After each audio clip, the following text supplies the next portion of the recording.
is up? Truth and transparency. Sorry for the delay. I was over there at Angela Levy's channel. So sorry about that. Sorry for the delay. What's good? This live's for you guys tonight. Not me. All you guys. You guys hear from me all the time. I want to hear from you guys. So let's see. Does that say Nike? Cheers. Welcome. Worthy mom. Love it. Idaho4. What's going on? Literally less than a week. There we go. So had to just put that up there. Share screen that. I'm going to show you guys something else.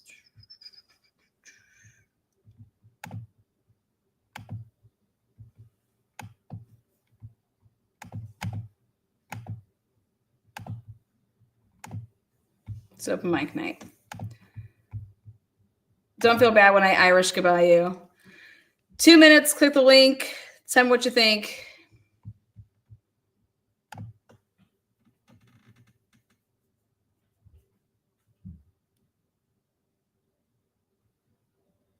Hello, all the mods. Hello. Cheryl says, hello, Lana. I'm a newbie here, and I am incredibly grateful for all of your hard work. Truly fascinating. Thank you so much. I think it's fascinating that you think it's fascinating. So I linked it. Hold on. Let me just pin it now. Literally the reason I was late here. Want to laugh? Let me just change this.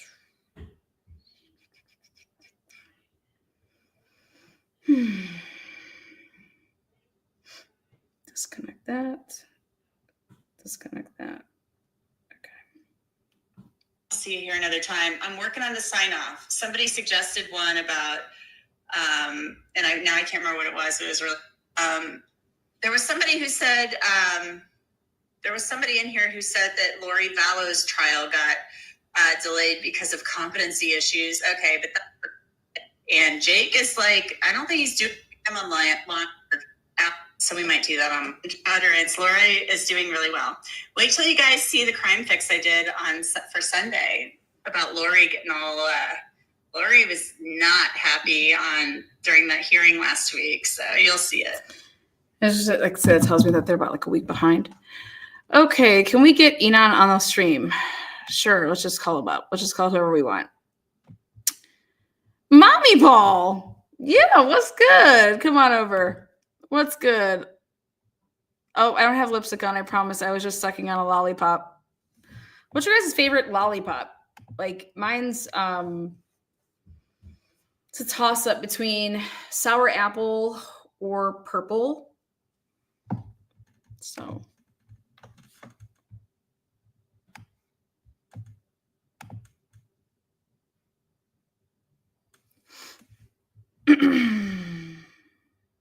Oh, thank you. I'm officially addicted to Truth and Transparency. I stopped a movie to jump on over here. Well, hell yeah. Stop that movie. Oh, did I click that? I meant to click on that. Where's that at? Yes. What movie were you watching? All right. Who wants to tell me their opinion about the Brian Kohlberg case?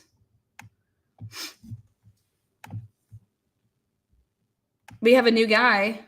Everyone's like, what do you think, Lana? Joshua Hurwitz. Anybody's better than fucking Ashley Jennings. I'll tell you that. If I was, this was my kid, I'd ask Ashley Jennings to go have surgery on her vocal cords, like do something that way that she can't talk. Let's bring somebody else in. You know. So that's what I think about Josh. Lana, do you think this is going to be another Richard Allen case? No, I don't. Unfortunately, Richard Allen, I just wish that, like, let's just put it to you this way. When I found out that Stacy, the phone expert in his case, she was hired, retained, and brought in August and the trial was in October. So that's horrible. I have no idea how that would ever happen.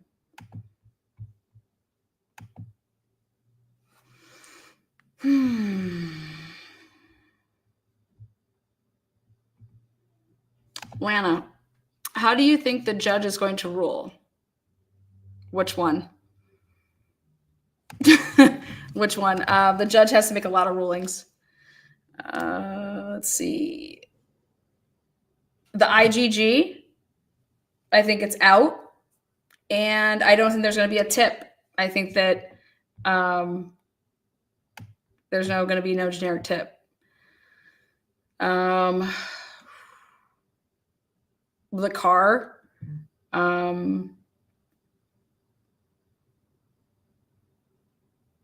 don't think that anybody's going to be able to say that the 1112 vehicle was identified. It was identified at 1125 Ridge. Let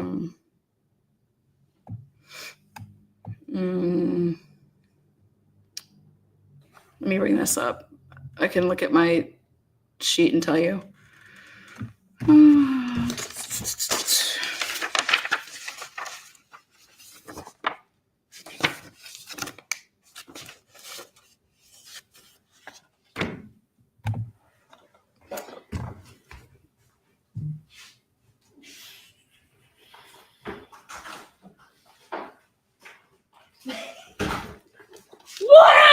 I'm live. What, on yours? I'm live on mine. So these are all.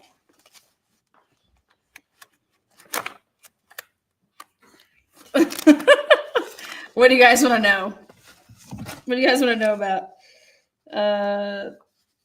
Do I think Josh? I mean, like I said, Josh is going to be way better than Ashley. I think that's great. I'll be talking about him this week. Oh, let's talk about the the disclosures for the experts. That's my biggest thing, because there's like a bottom line. Here's the date that your expert disclosures had to be in, and they're three months late. I mean, how do you get around that?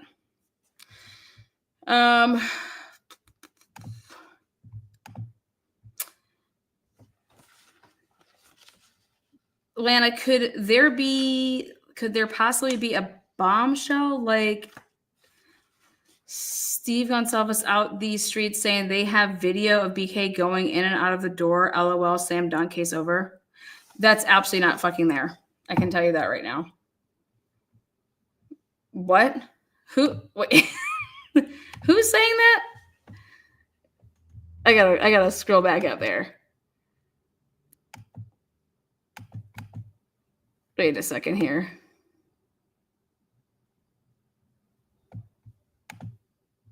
Sherry, this is Tina with What the Fuck Translation Services. Where the fuck did you hear that? Sherry says, "LL, no, I know, but he's out saying whack shit." Yeah.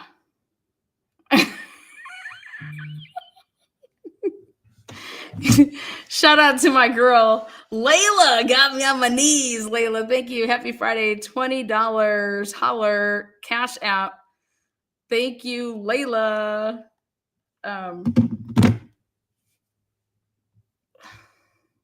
That was Twiz. I think the defense is going to use Steve Gonsalves' words against whoa. God bless America. I think that they're going to let the word touch DNA stand. I think that Hitler's own rulings with no generic tip is because of his own rulings. Here, I'll just use this. Share screen. Ooh, no.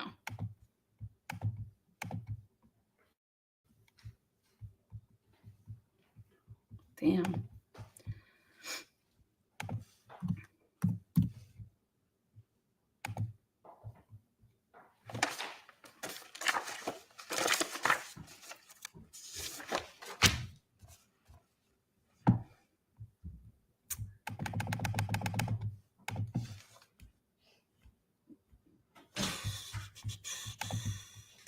Here you go.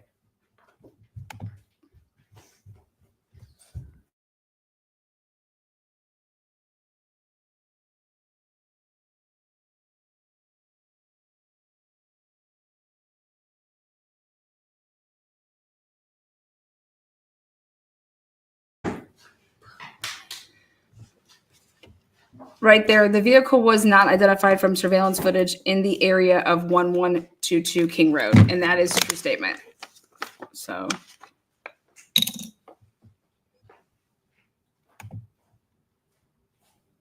Sue, you rock, Lana. Thank you so much. Appreciate that. Sue, you rock. Sue, $5 holler. K Smith 1214 microphone check. This has said 23 months for 43 months.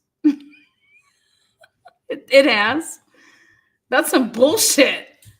Damn you, YouTube, screwing our girl. You guys, what kind of vehicle is that? No idea, right?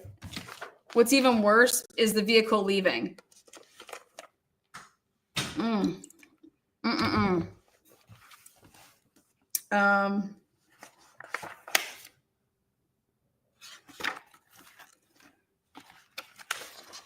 I want to show you guys something with this Amazon.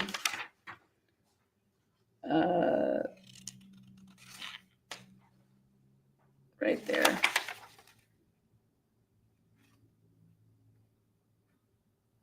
After receiving information, Detective Mauy applied for and received a search warrant for records retained by Amazon for defendant's account regarding customer click activity. The FBI's subpoena is not in the record. So, Amazon. These are the dates. The March 20th through the 30th, and then November 1st through December 6th. Why in the world, if you're looking for a replacement knife sheath, would you not go all the way to the 29th, the day that he was arrested?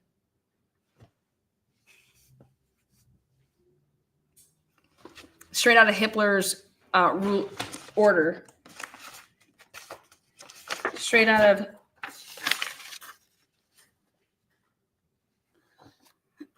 Prosecutor Jennings fails to show how any video before 4:01 a.m., in my opinion, at 1125 Ridge Road is motherfucking relevant.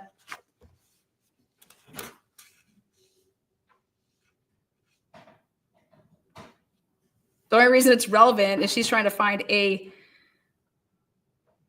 like, why does, think about this. Back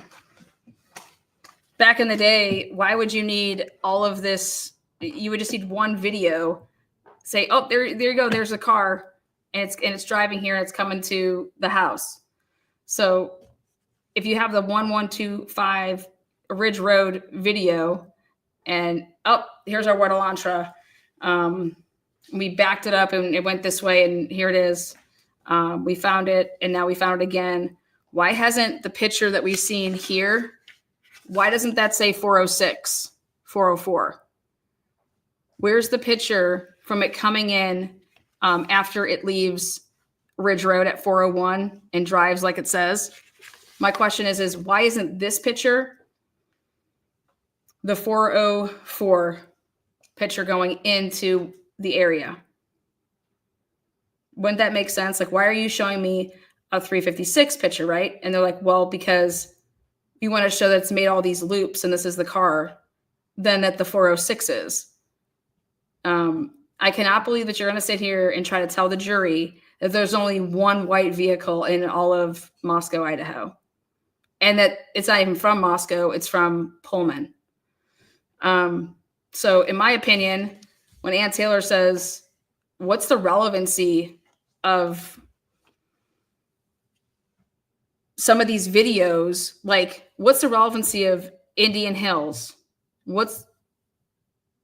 There's no license plate on it. You can't come in here and tell the jury that that's the same vehicle as these other vehicles.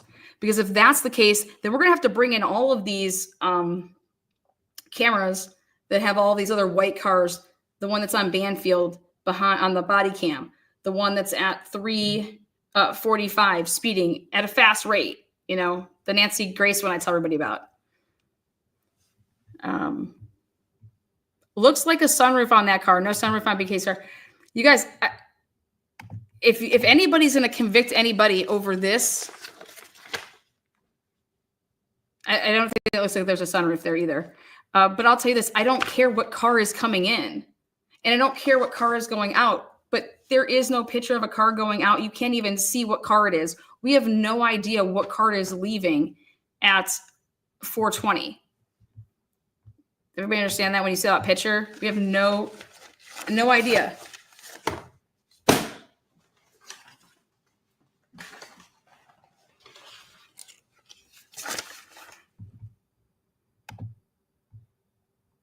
How are they saying that this vehicle right here, that's the vehicle that's leaving at 4:20? When they are showing us the picture of the vehicle, that's the 4:20 vehicle. You want to know who does that type of shit? This type of girl. Ashley motherfucking Jennings. So as much as, who do we think, how about this? Who was going to oral argue for the state? How about that? Who's going to oral argue for the state?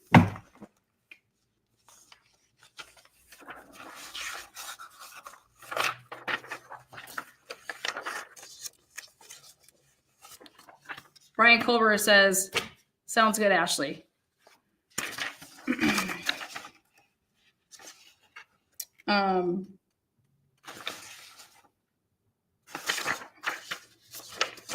Dylan Mortensen said in an interview, I don't know. I was still drunk. I woke up out of nowhere. No, she didn't. Motion and limine. Okay, so I think that the state's going to win here, and I think that they're going to be able to say touch DNA. I don't think that you're going to be able to talk about when DNA got on a object,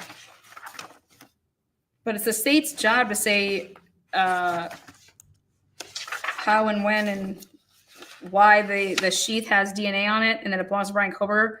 And I'm telling you guys are jumping way too ahead.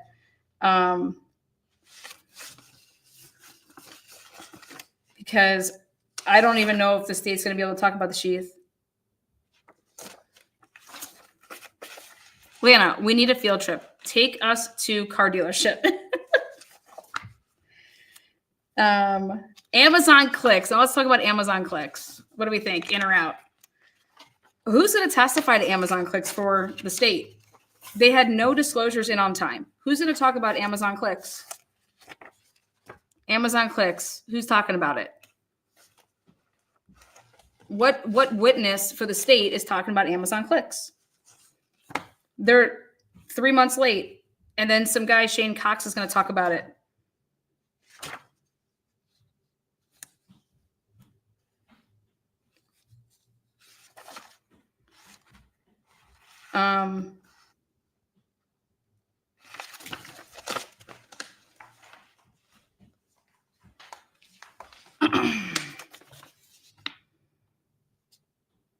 Amazon subpoena and search warrant. This is how Judge Hippler ruled.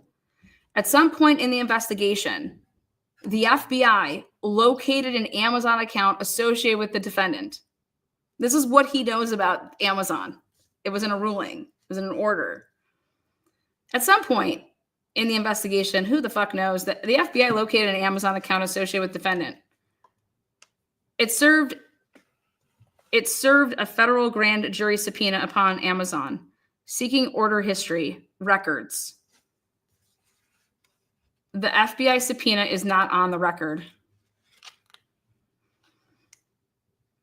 Amazon responded by providing the FBI with defendant's Amazon subscription information and purchase history from January 1st, 2022 to December 13th, 2022. Again, why would the feds only go until the 13th of December? Remember, they were swirling around his name on the 13th. You would only go into the 13th is if you served the warrant, if you served the subpoena on the same day that you know, on the 13th, I wrote it up. So clearly I couldn't go past the 13th. Oh, but I thought they didn't know about Brian Culver until the 19th. Okay. That's just a little, I mean, this is what Judge Hippler knows about the case because this is his order. After receiving this information, Detective Maury applied for and received a search warrant. Does it say right here that's only specific to knives and knife accessories? No. It's saying that's a Amazon. I guess we'd have to look at the Amazon warrant. After receiving this information, Detective Maury applied for and received a search warrant for records retained by Amazon for defendant's account regarding customer click activity. Details of items added or deleted from his cart, all suggestions made to the account, advertising data, device identification information, and linked accounts with a date range of March 20th through March 30th. Very strange. And then November 1st through December 6th. Wait, but the feds went all the way until the 13th with their Amazon. So is it because, when we got that warrant back, we saw that there was no purchases after the 6th? So we only then went to the 6th? Or is this a cut, copy, and paste from a different template?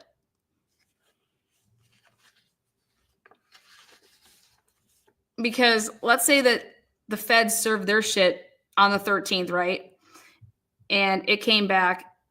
You wouldn't know if anything was bought on the 14th, 15th, 16th, 17th, 18th, 19th, 20, 21, 22, 23, 24, 25, 26, 27, 28, right? So when Detective Maury would then do it himself, if he wasn't just copy pasting what the feds did back in the way days, this should say all the way until December 29th, the day that he was arrested. It doesn't. Isn't that just mind-blowing? Well, why wouldn't it be, Lana? Why wouldn't it be? Because he copy, cut, and pasted this from these dates from somewhere. And that's a big indication right there that the date that this would have been served, if he copy, cut, and pasted, would have been December 6th, because you couldn't go further because it would have been the future. It's just, I mean, it's right in front of our faces. And he served this in May. He served this in May of 2023 when he wrote this up. And that's what Jay was saying. He's like, well, then they realized that they were violating Brian Kohlberger's, and so remember they were like, why would you write up a warrant for something that you already had the information for? Oh, because they realized that when the feds did stuff, they didn't have, it was violating his rights. And then it was talking about using, did you guys take the invite copy? What else we got? Paste. Then what does it say? Okay. Having already dispensed the defendant's arguments regarding whether the warrants at issue in the forced suppression motions addressed herein were invalid under Franks and or as a result of law enforcement's IGG investigation, the remaining issues are as follows. Whether the grand jury subpoenas violated the defendant's privacy interest in his Apple or Amazon. 2, whether the AT&T, Google, or Apple search warrants were sufficiently particular. And 3, whether the Google, USB, and Apple search warrants were properly commanded to be searched. The court finds suppression is not warranted on any of these issues. These issues is the key word there.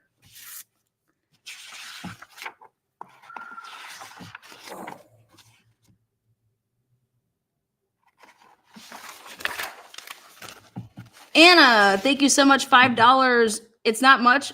$5, $1. Trust me, it's a lot. You ever know that story that somebody's like, a poor guy, he has like 75 cents in his pocket and he gives all 75 cents, and a rich guy writes a check for $5, but he had like $100. Who gave more money? The poor guy gave more money because he gave all of what he had. All of what he could. Ooh.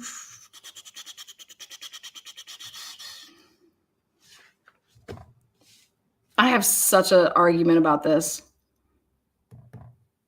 About putting stuff into a shopping cart and then you get to see that and making it seem like it's the same thing if you were at a store. Motherfucker, you know how many times I put stuff in a shopping cart and take it out and put it in and take it out all along the grocery store, wherever the hell I go.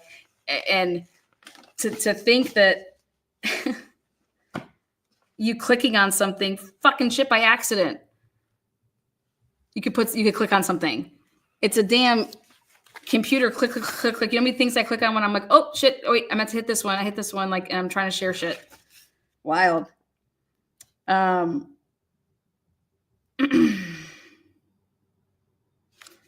Let's see what else.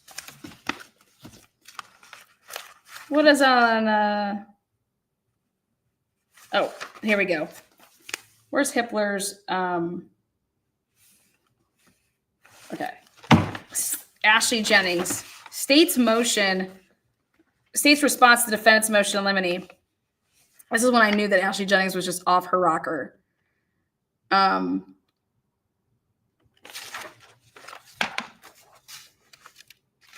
to see these arguments is going to be great.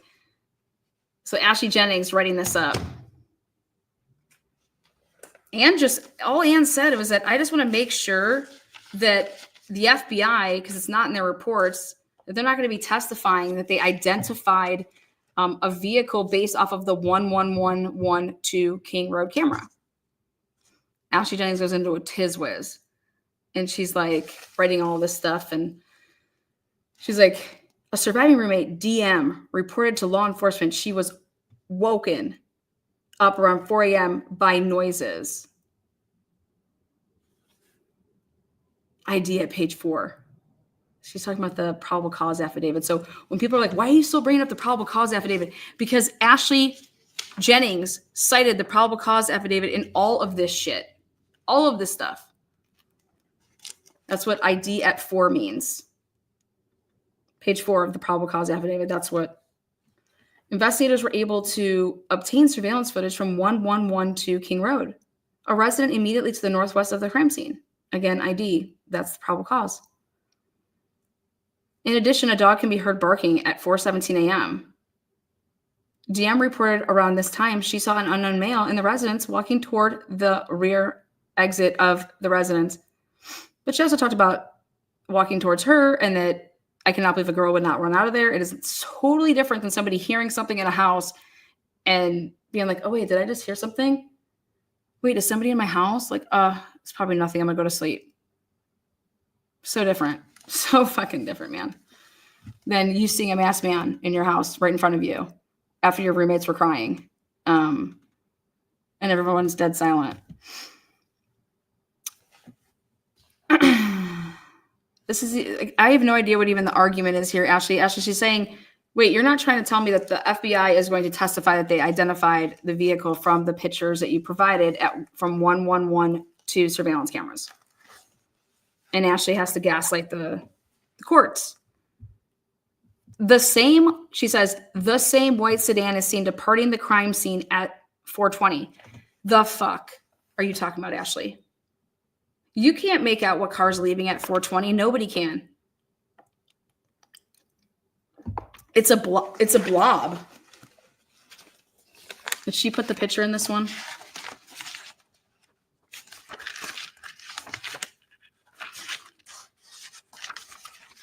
Probably not. The same. Bitch, the same.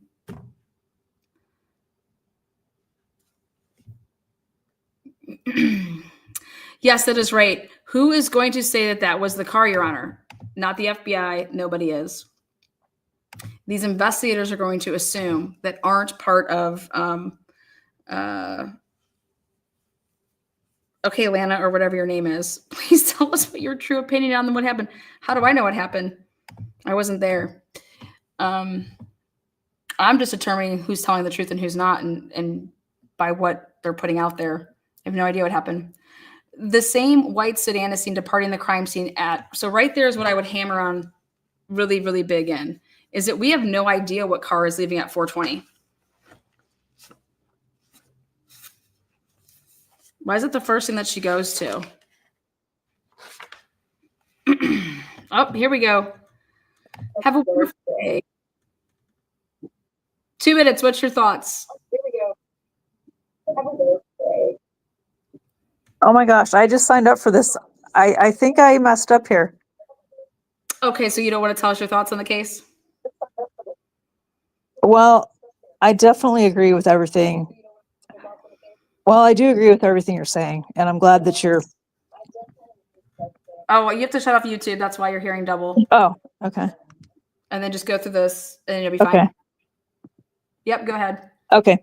I'm sorry. Yeah, no, I thought I was just clicking onto like your community you're page good. or something. Anyway, No, I you're good. agree with everything you're doing. I am really extremely grateful that you are doing this, that there are actually people like you fighting for like the truth, Thank you. and for people who have been like wrongly accused of things getting like just totally bamboozled. I mean, it's heartbreaking.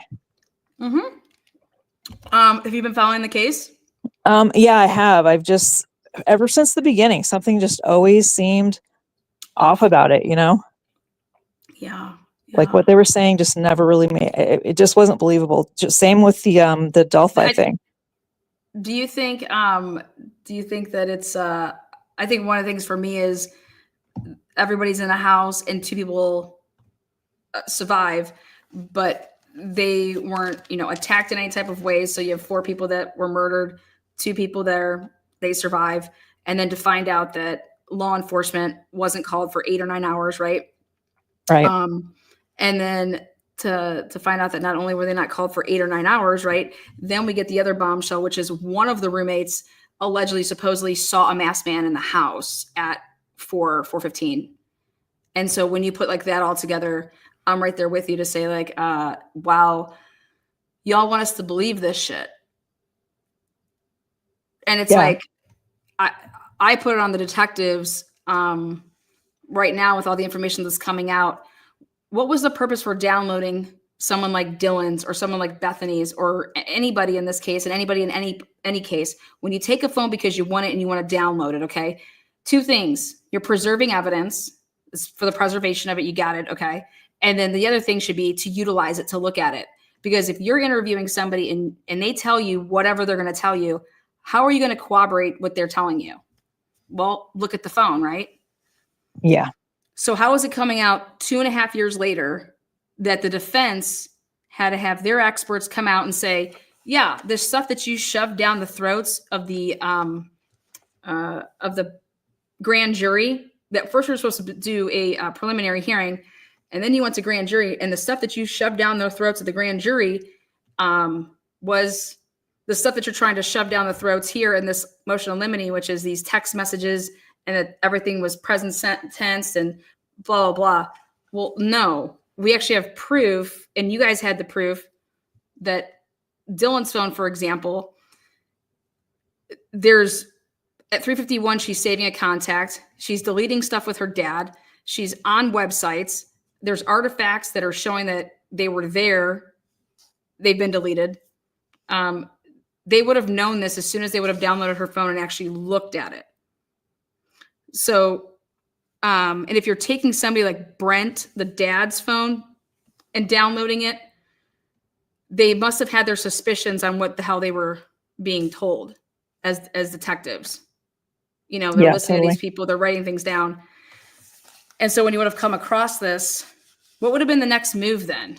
See, like for me, it's like, okay, well, I believe that these detectives came across the stuff, they saw it, and then you either bury it or you're going to call that person back in to interview them and say, are you sure you didn't have it? Like, are you sure that you were asleep at, 3 or 3:20? Why do we see that you were saving a contact in your phone at 3:51? Yeah. And like, the media, you know what I'm saying? Like, wouldn't you do that? I mean, I barely remember what I had for, dinner last night. So I would definitely need like those type of things to kind of help me remember what I was doing or where I was. Well, I don't think that I would need that though to tell somebody if I'm interviewing with them the next day. Oh, right. Yeah. And especially not as regards to like you were sleeping where you were really and then you're deleting all this stuff on your phone. Why are you deleting like Snapchats? Why are you and so this is my point though, is kids get scared, people do things, and it could be for something that's not even related to actually the murders, but maybe it's about drugs or something else that really just doesn't have anything to do with the murders, but it's going to out other things. Okay. Right. That would have been in reports, meaning when the detectives would have talked to her again, that would have all come out and it would have been like, okay, guys, I got freaked out. When I saw the roommates and everybody was dead, then I just thought like, oh my God, you guys are going to be blaming, like, I'm going to get blamed for this. And so like, I had to call my parent, you would have had, and you would have explained this to the detectives, right? But what we all know is that never took place. The detectives confronting Dylan to get that out, it would have come out and it would have been a report that would have been written up and the defense would have had that. Okay. So here the defense doesn't have that. That means that the detectives never did that. And that means that either you guys never even looked at the extraction reports or you did and you buried them. Yeah. Well, I'm going to go, Lana. I really, come again, on. I appreciate you. You're so smart and just Thank you. absolutely incredible. And I just, thanks for doing what you do. Have a wonderful day. I love your little name here. Well, thank you. All right. you're Well, I'll be welcome. watching, Lana. Thank you again. Okay. Well, you're welcome. Thank you. What a sweetheart. All these sweet people. All right. All you have to do is just hit the click off button. I don't want to kick you from the stage because it messes with things. And so clearly none of that stuff existed or it'd be in reports and the defense team wouldn't be coming forward to say, hello, what the fuck? What's up, Jeremy? Hey, Lana. Yeah, baby. Man, Shaken. Good to see you. you too. Gosh, you've been putting out so much content this last year that you just keep me entertained but thoroughly informed. I try. And gosh, my absolute favorite has been obviously so you introduce us to Cy Ray, and then now he drops the freaking bombshell of all bombshells. Bombs. I mean, Yeah, and Josiah's gonna drop the bombs of the bombs. I mean, you guys just saw a little bit of that. yeah, and so who's this? Are they? Is the state making preemptory moves? Because it looks, obviously, if they take that affidavit seriously, It's serious, and that's but- in my opinion, that's fluffed. Like, think about it. As strong as we all took that, right? I think that was just the left, and there's still that right coming. You know what I mean? what's so I like to follow these cases because I'm all about our constitutional rights and shining a light on and when you think about like Andrea saying, guys, you guys are out there, so upset, but as lawyers, we've been saying this for years that the system has been so rigged and shady. It's just now we get to see it. So I really want to see somebody's, because obviously Richard Allen broke my heart. It's like, man, you just hate to see. You don't want to see. Then it starts making you wonder when you look at this case. You're like, wait a minute, have they been? Is it, is anybody in jail actually? Should they actually be there? I bet. No, I'm sure there's a lot of people in jail that are supposed to be there. I know, and then I'm thinking, well, I guess obviously we. I think it's the audacity for me. Like, this is you're on like a spotlight, and I think that it should be a slap in the face to anybody that's been following this or any case when you see something like this happen. This has nothing to do with even like, Kohlberg could still be guilty. Right. This has to do with how in the fuck is a prosecutor literally lying? Okay. Like, this is wild. Like, she flat out fucking lied, and she's been lying. And I don't know how somebody does. How do you not lose your job over this? Right. How did you think that you're going to get away with this? And you and It's bad. your deep dives have gone so like not only that, but then let's look at her manifesto. Let's see who she's like You like that women in manifesto? leadership. It's like okay, this makes sense. You look at the big picture as well, but yeah, I mean, you've been showing just step by step method. Well, because it's just a You're lie. Like how the fuck do you think that you're going to come in here and tell us that here's your probable cause affidavit? You don't mention IgG, so you got to him some clearly other way to create this probable cause, and you fucking sold a book of lies, okay? And then you're in court and you say, okay, we're going to take, that's going to be an argument for another day. And because it's like, well, this is what this expert's saying, and this is what this expert's saying. That's how she fluffed off the 7 minutes. She fluffed off the 7 minutes to say, well, no, I mean, it's still like we still have, oh, well, we'll talk about. Then the next move that she makes is she puts a motion in limine in to fucking bury the timing advance reports. That was that. Like oh my that God.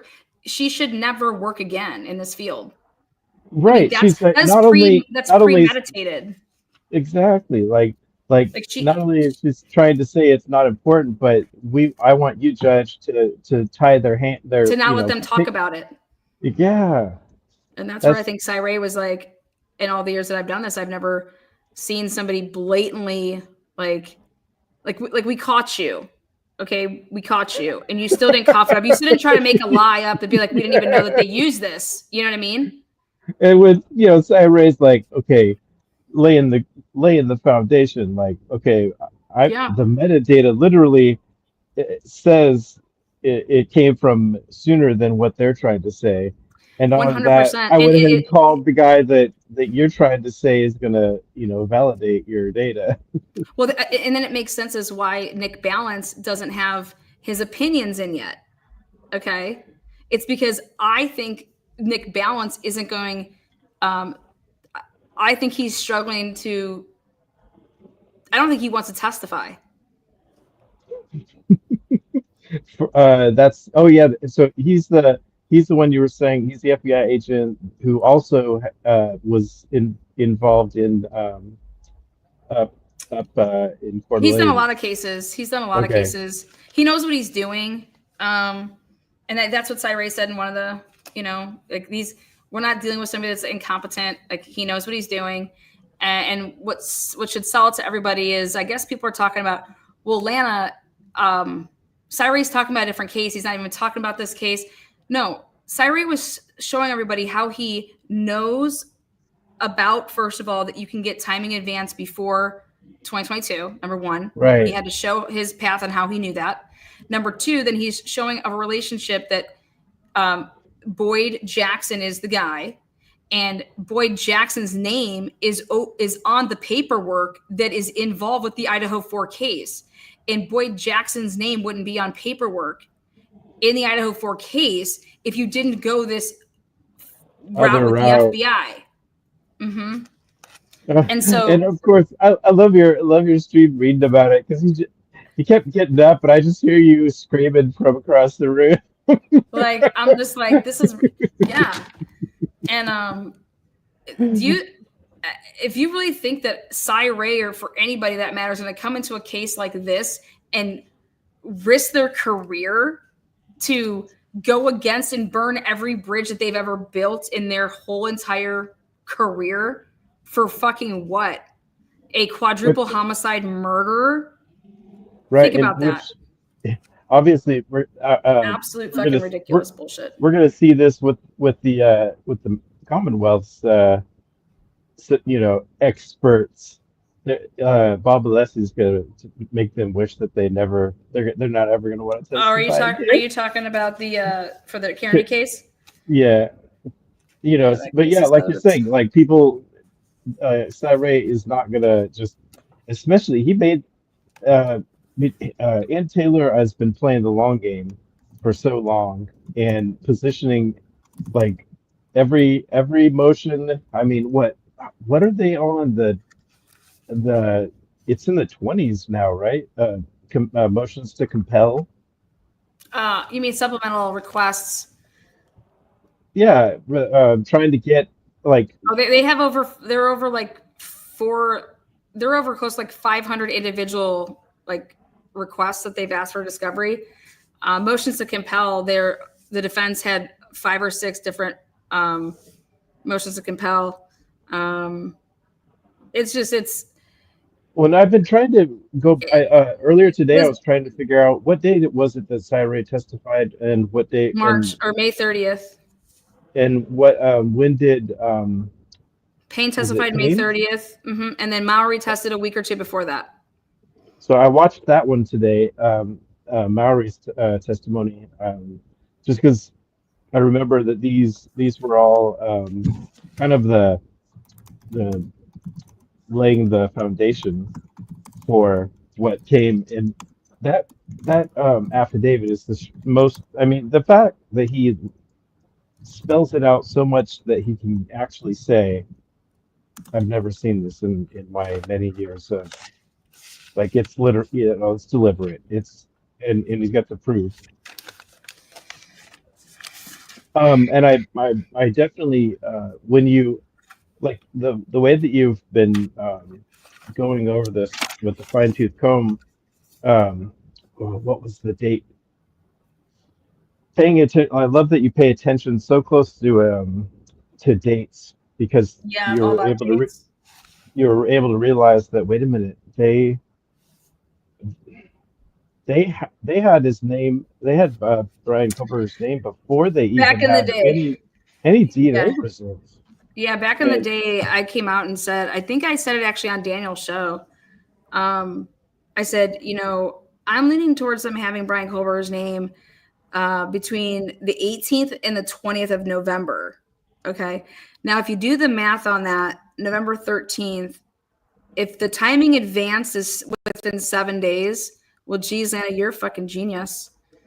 Because with 7 days of 13 is the 20th, of which you would have had to, if you had to know his name within the 7 days, because timing advance only went back 7 days, and now it's something like 13 months or whatever. But what I think is going to come out is that that's when you go through not the special relationships. Do you understand what I'm saying? Like, I also believe that there's a chance that just because remember when Jay said, he's like, I think Brian Colbert has an interest in knowing what the FBI was doing, running around with his DNA. Remember when he writes that motion? Okay. And I think that was about the way he's wording that to me is that, how do I want to say this? How about this, for example? If you have the help of the FBI right off the rip and they're there on the 15th, okay? Mhm. Why would the Idaho State Police forensics team, like, because it doesn't matter what they do, and okay, they have a profile, great. They upload it to CODIS, it doesn't get a hit, okay? Why would the decision ever be made not to utilize the FBI before you would then go and say, okay, we're going to take this down to Othram in Texas on November 22nd? So I thought about that, and I'm like, well, did the FBI ever work on it first? Could the FBI have worked and done something first? And technically it was like the FBI did something first and they did it illegally, right? Because they did all these other databases, and then it got taken down to Othram to see, okay, here, let them do it. And then it's just very interesting. And that's why I went when they didn't want to give out the chain of custody, I was just really interested in that. Like, So the thing I hate about them the most is that so we have the right to confront our accusers and confront accusers being anyone that develops the evidence, right?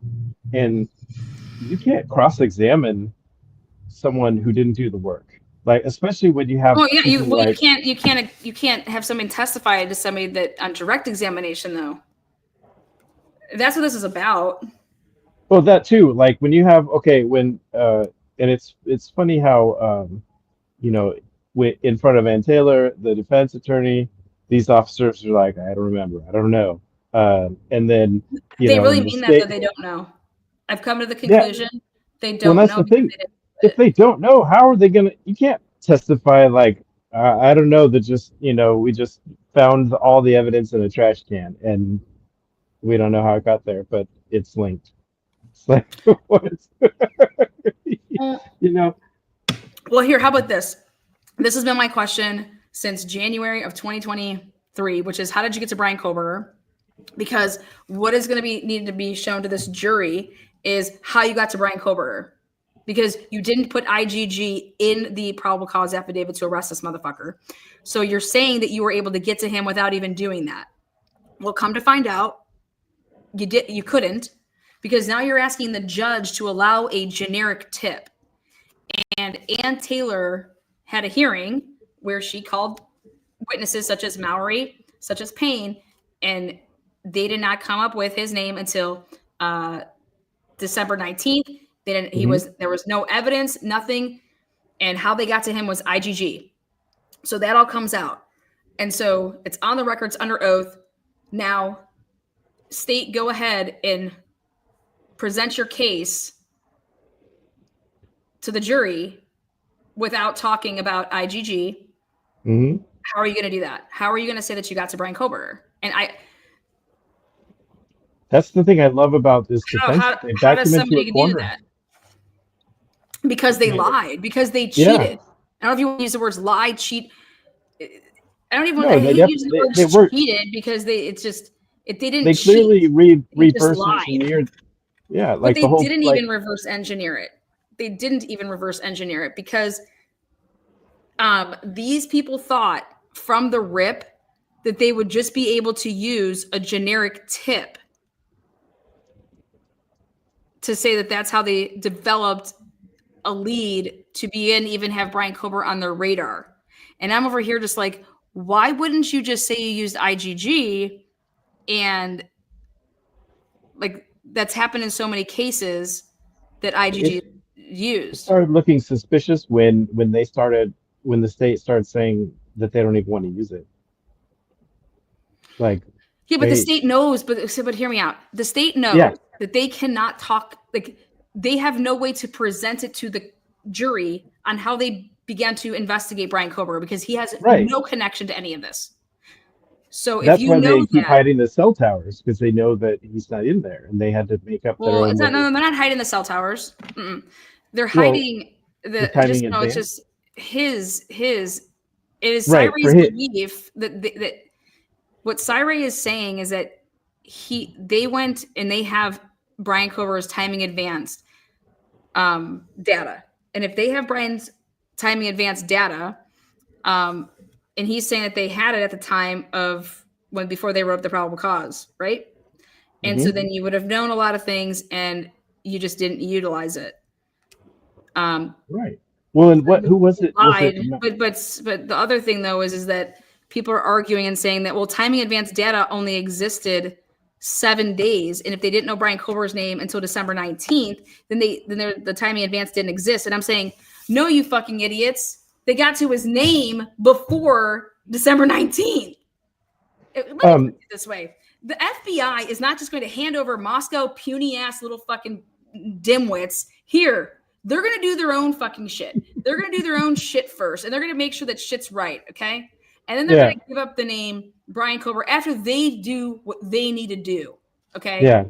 And so if you think about all of that, okay, they did all of that shit. When they wanted to turn over that name, then the FBI decided to turn over that name to them fucking idiots.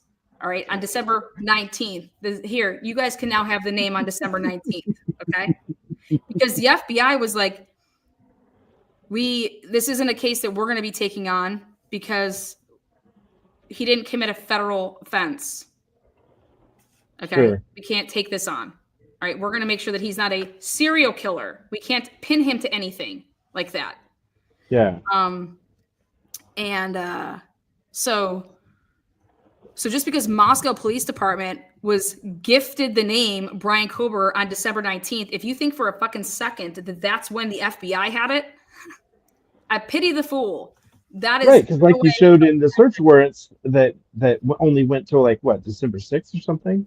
December 6th on the one, December 13th on the other one. Like, why didn't they get more? It's absolutely absurd. Yeah. But more importantly, let's talk about this. They had no. Okay. They made the decision right away. Think about how crazy this is. There's blood. There's blood in that apartment. There's bloody gloves on November 20th, which is before they took the IgG sheath to Othram. So they had bloody gloves and they had the railing. And there's another unknown male C, which has not surfaced yet of what that is. So there's a stabbing of 4 people and there's blood on the railing and there's blood on gloves. And you know about both of those. And you don't think that those are important. Important enough that why wouldn't you run it through CODIS, right? And there's strict rules about CODIS, but if they developed a profile, which they did on both of them, and they're single source male DNA, single source, and it's and it'd be foreign because like no males live there. I think it would meet all the criteria. You have Payne testifying to, I was under the impression that you couldn't upload and it would kick out the previous profile. This is how he testifies. So he means that the sheath profile would be kicked out and we're going to be then putting these in. And guess what? None of that's accurate. Right. You can upload as many profiles that would be at a like, what do you mean? That would be asinine. So none of that is fucking true at all, that you can only upload one profile. Yeah. So for him to even say that on the stand, is that's his understanding, is just how uninformed that motherfucker is. Who's fucking running this investigation? Well, and I think it was also obvious. He pointed out that how many times they just cut and paste. Like he basically literally had someone over his shoulder saying, "Here, do this, do that, do this, put this." And he's just cutting and pasting the FBI search warrant into his own. Yeah, but or in any of his work. He's whoever. Yeah, it's like I don't know. He's never even ran. Did you hear him on the stand when he's like, "Have you ever wrote a search warrant for?" And he's like, "No, I haven't." Like I'm like, "Whoa, okay." Like at college campuses, some of that's a really big thing that happens is sexual assaults happen all the time on college campuses, and it's crazy that. I can't imagine that these people aren't prepared for that. Because I think the way that I think of rapes and stuff like that is the same way I think of like killing somebody. Like for you to do that to somebody is, in my opinion, like that's. Considering how inexperienced that he was, I can only imagine like these guys get tunnel vision if the FBI says this is your guy or look into this guy, like they just accept it for what it is because they don't know any better. Yeah, but that doesn't even. You have to look at the investigation from the beginning, though. You have to start with the surviving roommates, and you're going to sit here and tell me that they just believed them. They just believed them, downloaded their phones, and then after they chose to believe them, then they just didn't look at the phones to verify what they were saying was true. If they're not even related, like, at least with Jennifer McCabe, you can realize, okay, they just took, because that exact same argument was presented. You're telling me that you just had a witness tell you what they think, and you're just going to believe them without investigating? Well, I see. It's hard for me to compare the Karen Reed case because that's not like a whodunit thing. In my opinion, you had all the people that were there. They That's just, true. That's true. you know what I mean? Like this But I'm isn't. just thinking, taking a witness's word for it. Like Karen Reed was at the crime scene. obviously, the when you take a witness's word for it, you still have to. No, yeah, Like you never. Just because I take your word for it, I want to. that's I just their believe. I that's believe just you their until you words. give You me a still, reason not to. yeah. Like you ever watch any of Sergio Denario? Sergio No. Denaro? Okay, so he's a retired interrogator, federal. I believe he worked for the DoD. But hold on, I have to Um, cut you off though because I said people can only have 2 minutes. yep, no worries, So I no have to go with worries. somebody else. But pop up back on here later. I will. Okay, Good love. to see you, Lana. Love you. You're a great dude. You're on it. You too. Thanks. Bye. Appreciate you. I appreciate you. He's awesome. I told you I had to give some Irish goodbyes. It's not because I just otherwise will be here for 90 hours. Copy that. Hold on, let me pin it so it stays. I'm gonna play a video that I normally wouldn't, all right, because I'll tell you that I think Translucent's fucking off a rocker, okay? But I don't know who she is, but she's got AI down like a mofo, okay? And some of her videos are just so wild. I'll just start laughing in the middle of the night and I'll be like, oh my God, did you see this? Have you seen this, Bella? She's like, what? She's like, what is this? I'm like, I know, right? This is crazy. So hold on 1 second.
All right, sorry about that. We have to handle our most important business. We got to get SpongeBob, popsicles. We got to just whoop, do it all. Okay, so let's see.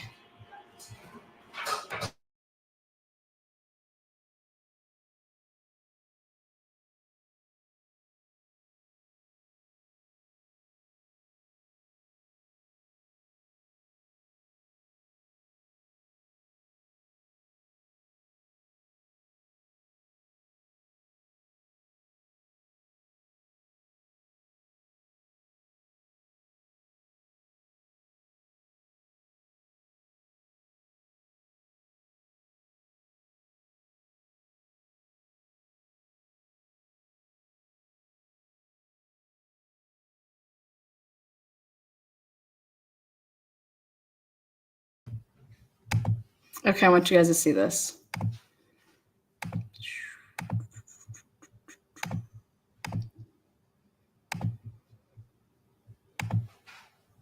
Blowing news. Okay, so this AI trips me out though, but here, check this All right, out. car enthusiasts, buckle up for some mind-blowing news. Remember all those YouTube videos claiming the 4:20 a.m. SUV was a Jeep? Well, I've got a plot twist for you. Picture this, 6:30 in the morning, sun barely peeking over the horizon, and our mysterious 4:20 a.m. vehicle rolls in.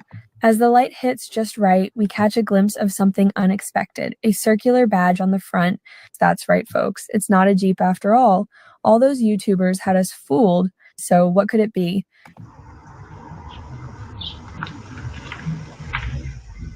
This isn't even the right thing. We're not here for the drama. We're here for the wheels. That's right. We're taking a peek at what's parked outside Dylan's Boise pad. Boom, a Nissan Pathfinder with a lovely round badge. This image was taken. Listen, when you tell AI like boom, like Lana's like boom, like when AI does it, it's just like it says it in a sentence, and I'm like, wait, what? So check out this boom. Pathfinder with a lovely round badge. We're not here for the drama. We're here for the wheels. That's right. We're taking a peek at what's parked outside Dylan's Boise pad. Boom, a Nissan Pathfinder with a lovely round badge. This image. I thought you said lovely round vag. I was like, what? This is what happens when you watch videos at 4 a.m. Was taken by Google on October 20th, 2022. It's 4:22 a.m. and Dylan texts Bethany saying she's too screwed to run downstairs. But here's the twist. At that exact moment, someone's seen sprinting towards this Nissan. Fast forward to 6:30 a.m. and our mystery runner seems to return. But wait, there's more. The other camera catches the car heading east, straight for Gritman Hospital. What's really going on here? Was Dylan actually in her room or even Bethany's room?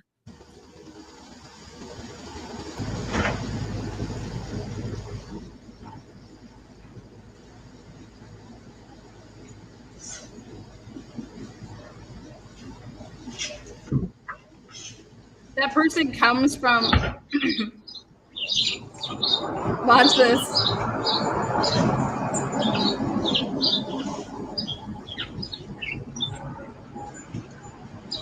Watch this. Look at. She says that's Dylan carrying the dog. That's her left braid.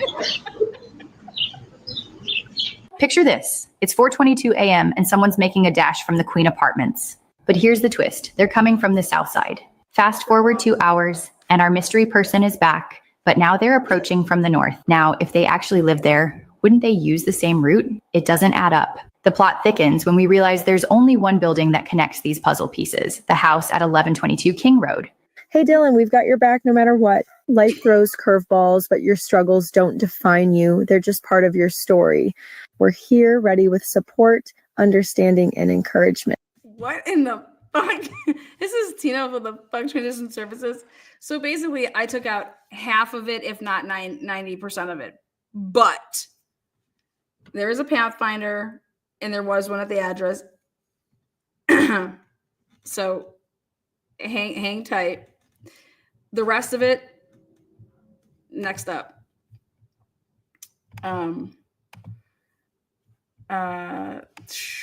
Where is the...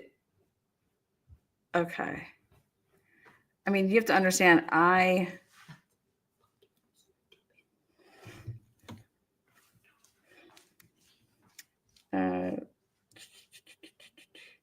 okay, so this is a year ago.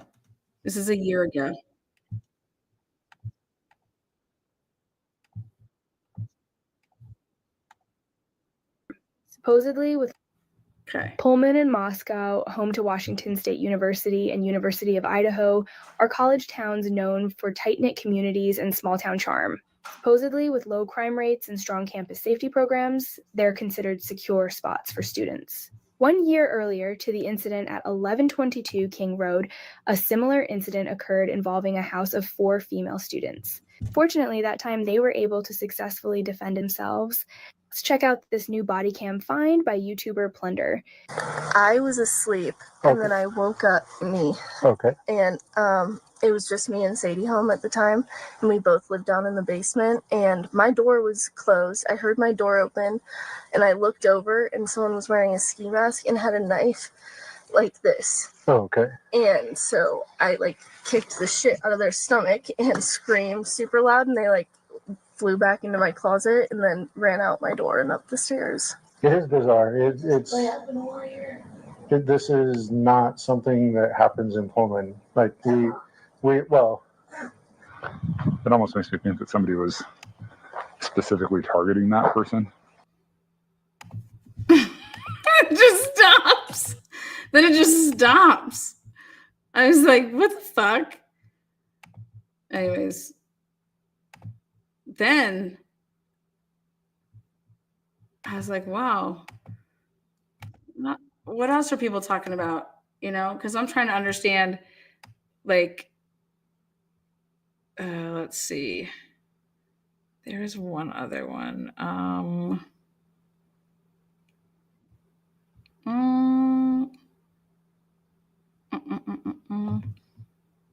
thought it just came out.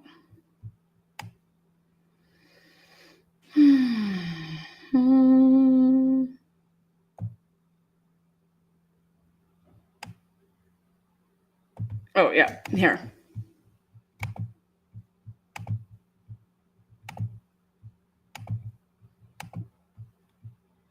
Buckle up, folks. We've cracked the code on a mind-bending car mystery. Picture this, a 2011 to 2013 Hyundai Elantra, but not just any Elantra, one with a sunroof. Now, here's where it gets wild. This specific car only makes a single pass down Taylor Avenue. But why? Let me explain. In the leaked video, we only see the first pass of the car on Taylor Avenue. But get this, the time frame that would show the other possible passes are mysteriously missing from the 6-hour footage. Now, here's where it gets juicy. People are starting to think the defense might have leaked this themselves. Why? Well, it could prove that the car doesn't use Taylor Avenue again after that first pass. Mind-blowing, right? Now, this Jay Logsdon statement about the newer car seen at the wrong time and wrong direction makes sense. Okay. See what I was talking about? So, and Ashley Jennings basically outs herself when she talks about it again, and she's like, it doesn't go Taylor. She's saying that it comes back down around Walenta and then comes back Walenta. Doesn't use Taylor Avenue again after that first pass. Mind-blowing, right? Now, this Jay Logsdon statement about the newer car seen at the wrong time and wrong direction makes sense. Let me explain. Remember the prosecution's description of the car's movement.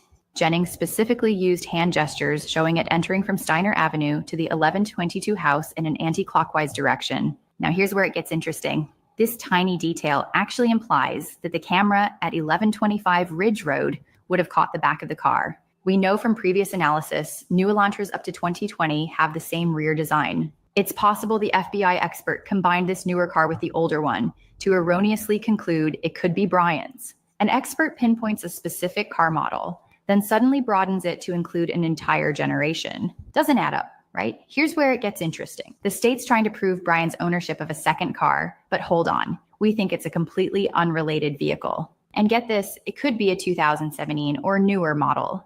The video that is clear, well, they take issue with that video because, and specifically we're talking about 1125 Ridge Road, because they say, well, that can't be surveillance video of the white Elantra, even though it was caught on video about 0.3 miles from the crime scene, about 3 minutes right before when we see the suspect vehicle enter the area of the crime scene, which 0.3 and 3 minutes appear to be the amount of time it would take the vehicle to travel to the area of the crime scene.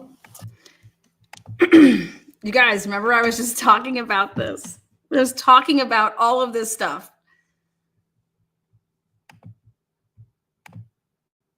Oh, shit. Hold on. Enter the area. So one more time. Listen, this is really important. Buckle up, folks. Buckle up, bitches. And I'm going to be welcoming on stage here Brandon, what's up? Not much. It's been a while, ain't it? Yeah. That's what I'm talking about. Last year around the same time, almost a year ago, that I was on your last. Yes, so I got to ring the bell for you. I don't come on very often, but hey, you know, I'm still in the same boat. Been paying attention through you because you do work and thank you. Your content. Appreciate that. 100% behind everything that you've put in on this case.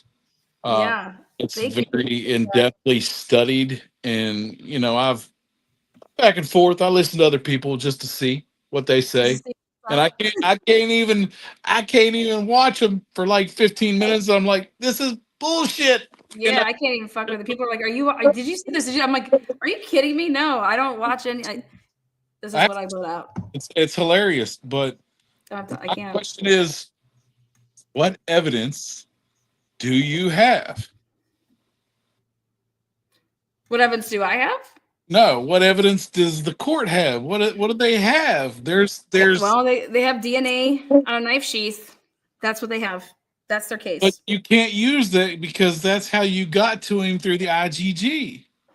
That's what I'm trying to explain to people, that I think that Ann Taylor's pretty much the way that she's handled it is she's roadblocked it all out. Because it's going to come down to like, well, what would make you ever go to Pennsylvania to go pull trash out of a Pennsylvania trash can in Pennsylvania and test it against something that you had put in CODIS? Because they did it illegally without consent and didn't use constitutional rights. I don't know what it is. I think that there's a bigger issue. You think it's bigger than that? No, I think that, well, they totally violated the DOJ policy.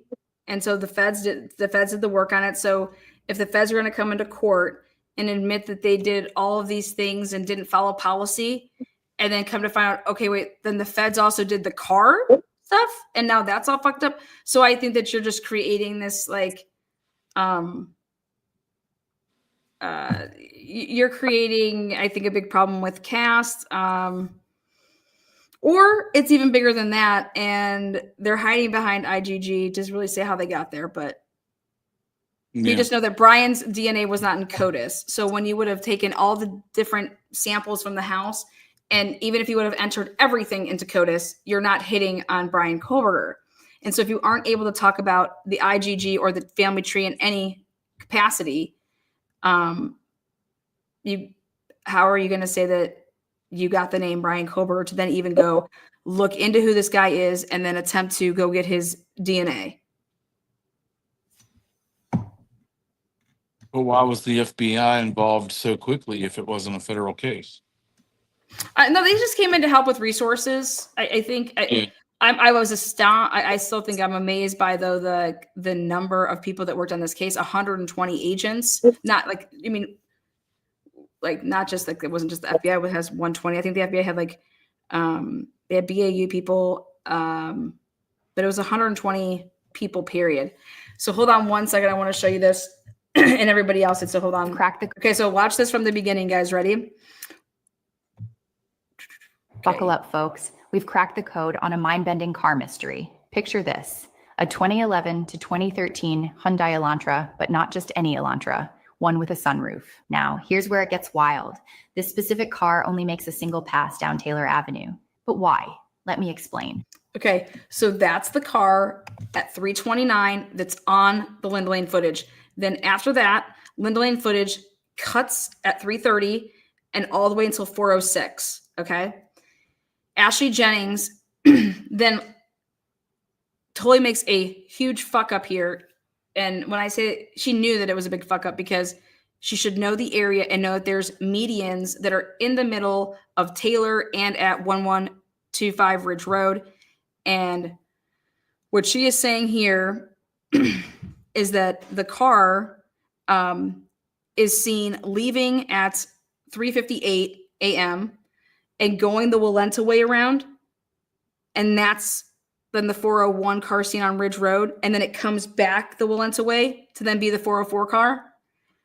Problem. There is no way the fuck you can do that in 3 minutes and not be caught going this way on Ridge Road before then it's going this way, because the car is actually seen coming south then east on Lauder before it gets to Ridge, which means it would have had to come from up on Taylor. And she basically outs herself and says the car did not come just out from the King Road area at the 3:58 time and go right east, because she outs herself. And I believe that that's why they buried this. Now the question is did the state and the police bury it, meaning they never turned it over to the feds to then create what they did, or did they act like it was gone completely? So do you think they cut the video on purpose and just did it like that, or did they have the actual footage that they're not releasing? Well, I know that they have the footage. They had it at one point. It's just a matter of did we just get it? Did we just not see it? But I think now I don't believe that it exists. But it did exist. So hold on. In the leaked video, we only see the first pass of the car on Taylor Avenue. But get this, the time frame that would show the other possible passes are mysteriously missing from the 6-hour footage. Now here's where it gets juicy. People are starting to think the defense might have leaked this themselves. Why? Well, it could prove that the car doesn't use Taylor Avenue again after that first pass. Mind-blowing, right? Now this Jay Logsdon statement about the newer car seen at the wrong time and wrong direction makes sense. Let me explain. Remember the prosecution's description of the car's movement. Jennings specifically used hand gestures showing it entering from Steiner Avenue to the 1122 house in an anti-clockwise direction. Now here's where it gets interesting. Okay, so she messes up and she should have backed it all the way up because right here's a very good view. Where the car is right now, that's on Ridge. The house that has the camera is right here on the right, and it's apartment buildings. And Lauder is the street that's right in front of us that's going east and west. And so Lauder, though, comes south before then it goes like this east because it starts up from Taylor. So it's heading down south for a little bit, and then it makes a sharp left. And this vehicle was seen coming from south Lauder to east Lauder to then making a right. And if it would have come from Walenta, it would have had to come where I thought at first it would have come this way from Ridge Road, the opposite way that the car is facing right now, to then, okay, make just a left. But then I realized, oh, fucking shit. You can't even make a left there because it has this median shit. Okay. So, and anybody that lives there would know this. Ashley lives there. She lives in Moscow. She knows this shit. So none of this could happen the way that the state is saying. And that's why Ashley's over here saying, well, it's 0.3 miles away and it's in 3 minutes and there's a white car. Like, hello, it's got to be the same white car. And it's like, Ashley, do you want me to come to fucking Moscow and slap you around a little bit, girl? Because I want to bring your fucking ass out on the streets right here and you walk around and you show us how the fuck you think this car did all that fucking loopy-loop shit and was just flying over medians. It doesn't happen. And she basically outs herself because I thought for sure she was going to say that the fucking car did a little U-turn to go back the other way on Walenta and then come and use Taylor to come on down, which I was going to give her some street cred because that's the only way that you could possibly make it in 3 minutes. But guess what? How I know that it didn't do that? I said, well, Linda Lane. Linda Lane would have proven if a car was coming that way. That's why they had to get rid of it. This vehicle comes from the fucking sororities and frats over on top of the hill. Or it would have had to make an 8-minute loop because it would have had to go out on Sand Road to 95, down to Taylor, then had to make a U-turn or turn off of on West Lauder by the 502 address to then make your U-turn and then come back onto Taylor to then make a left to then come down. Because there's all these medians. You guys know what I'm talking about? You just can't just fly over them. These are big ass fucking, the one road's up like this and the other one's down here. Like, you're just not, it's absolutely absurd. And they knew this. They knew it. So what we have here is the 358 car that leaves out 100% is not the 401 car on Ridge Road because you can't get there in that amount of time. And here, Ashley Jennings is spinning around like a fucking ballerina and thinking this shit's okay, acting like this. This is why Josh has to be on the fucking case because can you imagine? I'm sorry, Ashley Jennings. This tiny detail actually implies that the camera at 1125 Ridge Road would have caught the back of the car. We know from previous analysis, new Elantras up to 2020 have the same rear design. It's possible the FBI expert combined this newer car with the older one to erroneously conclude it could be Brian's. An expert pinpoints a specific car. He never concluded this was Brian's. That's the other thing that's just a complete it's just a fallacy. He said it's called the question vehicle. This is the FBI is not even going to be testifying to the words suspect vehicle. They're going to say question vehicle. Whatever the fuck Ho gave me on this day, these are the videos I looked at on November 19th. These are the videos I looked at on November 21st. These are the videos I looked at on November 23rd. Well, how did you label those videos? Well, they were nicknamed. And not a single one of them were WSU cameras. All the way until the first time that they ever looked at a WSU camera was on December 20th, the day after they had Brian's name. Model, then suddenly broadens it to include an entire generation. Doesn't add up, right? Here's where it gets interesting. The state's trying to prove Brian's ownership of a second car, but hold on. We think it's a completely unrelated vehicle. And get this, it could be a 2017 or newer model. The video that is clear, well, they right there. The video that is clear. The only video that is clear is the 1125. They fucking knew it when they were at that suppression hearing. They knew that they identified it, and Ashley Jennings and her little fucking, look at that little nine motherfucker sitting there. Oh God, we're gonna fucking lose our jobs. I know we are. It's gonna happen. It's gonna fucking happen. Get fucking Joshua over here. I mean, look at this shit. He knows that she's lying. Sitting in the back, he's like, "Oh shit, we." Yeah. Look at this. Look at this A squad back here. take issue with that video because, and wait, no, they take issue with that vehicle because it's not at the King Road fucking house that you are trying to label. Poof. Wait, where is the 404 video to show what even the car looks like coming? We have no idea what car left because you can't even see what it is. How many other white cars are in the area the days that all the cameras throughout news media and CNN and this and that, and they got white cars in the background on all this video, and you're just like, okay, there's a white car. There's a white car. There's a white car. I can't. So I get a kick out of Ashley Jennings, so I'm gonna listen to her. Here we go. Tell me, Ashley, how the fuck we're all fucking idiots. Let's see you spin, girl. It could be a 2017 or newer model. the video that is clear, well, they take issue with that video because, and specifically we're talking about 1125 Bridge Road, because they say, well, that can't be surveillance video of the white Elantra, even though it was caught on video about 0.3 miles from the crime scene, about 3 minutes right before when we see the suspect vehicle enter the area of the crime scene, which 0.3 and 3 minutes appear to be. So this is all speculation, isn't it, Ashley? You're speculating that the 404 vehicle, 401 vehicle is then the 404 vehicle, because nobody would ever argue with that. They would say, Your Honor, we went over this at the suppression hearing.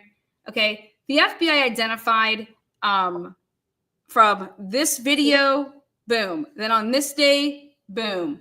Okay. Then we asked them, hey, could 1112 be 1125? Okay. When you look at them, does that house say anything like that?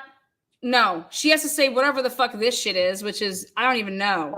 But this is saying. She's trying to say, what you should be saying is what you're not. She's trying to say this is 0.3 miles away, and this is when that vehicle entered from 1120. Yeah, well, she's just trying to say, like, hey, we have a vehicle that's 0.3 miles away, and it could get there in 3 minutes. Right there, but they have to go down and around the median. Well, no, this is my argument. My argument would be if I was on the other end of this and I said, Your Honor, I think what we're missing here is Ashley's not explaining to us how when the 358 vehicle leaves up out of King Road, where and how are you saying? So you're saying that when the car left at 358, it got to that spot at 401, right? How did that happen, Miss Jennings? Where? What was the route? Do you have any videos to show that even 358 car leaving is the 401? How are you saying it went? And she's going to do it, and she's going to show that, Miss Jennings, you do realize that, and she tried to say it because she's like, we had our FBI expert look at it, and it wouldn't have been on the Paradise camera because it wouldn't have triggered one of the Ring cameras from the 451 Paradise. And I said, great job, Ashley Jennings. No one's talking about 451, honey. I'm talking about Ridge Road. There is no way that Ridge Road wouldn't have first caught it coming this way first. And then what does it do when it's this way? It would have literally went the wrong way up the way that it's supposed to be coming down, and then turned in a driveway to then back down, then come back down like this. You would have all done that in the same lane because of the medium. You can't even go left when you're coming up this way on that little ridge part to there's East Lauder or West Lauder, depending. You cannot do that. You would have to then ride up it in the left lane, which is the downway coming from the opposite way. All of this would have been caught on the 1125 Ridge Road cameras of you doing all of this crazy shit. But instead, the vehicle's coming from up where coming down from Taylor. And I'm just like, so that's what we were asking you to explain, Ashley. And your answer is, we found a car that's 3 minutes away from the crime scene. And it's like, well, now you just made every video before the 401 is what they call irrelevant, because the 358 isn't the 401 and everything trickles from that. And the reason that they need all those other videos is to link Brian coming over from WSU. So they're breaking their link. Their linkage breaks at the 401. So and that's what the fucking dumbass doesn't get. Backtrack though. Why wouldn't you backtrack if you're saying that it's his car? Why wouldn't you backtrack all the way to WSU on the cameras where he's leaving and then find cameras, because you know they're going to have main roadway cameras everywhere. At least that's what I see where I live. There's at least main cameras all up and down the roadways. Yeah, they did that. And they found a white car. And then that's why they buried that. They said, we found a white car at 244. Okay, at 244, we found a white car. But the problem is that Brian Kober's phone is on till 254, and it's going the opposite way, but they buried that part of it so they could say that Brian Kober was a 244 car going this way. And now that's what Cyrus is saying, no, you're wrong about all of that. And they knew that they still had the footage to show. He's never worked with a defense in his entire career. Correct. According to his affidavit. Mm-hmm. That's true. That's fact. So it's wow. So I don't know if there's anybody backstage waiting or not. But Detective Mauy wants to talk. I wanted to say thank you again. Well, we love you, Brandon. You rock. I love you guys, and y'all. Thank you again for having me. You're a slam. We appreciate you. Detective, what's up? What do you got? What's happening? How you doing, Lana? I'm good. Tell me about your PC affidavit. Oh yeah, that was pretty much garbage. How about this right here? Is that you with your head down right there? Or you're just in disgust? Oh no. Just hanging out with my Taliban. Is this your real beard? No, no, this is Halloween costume. This Halloween costume. We got to take a look then. Yeah, I like to scare my 11-year-old daughter with it. So I got her for the 11-year-old. That's great. Yeah, I got it for the weekend. So we're partying. Do you have a guitar? I've got five guitars. Do you have one in your lap right now? I did. I had that white one. Okay. I thought you were about to sing. But I am the infamous Detective Mauy from Moscow. Okay. The one in the chat that's always bullshitting. What do you want to tell us? What do you want to tell us about your case? Well, so I wanted to talk about the Amazon click activity warrant. Okay, let's talk about it. Specifically.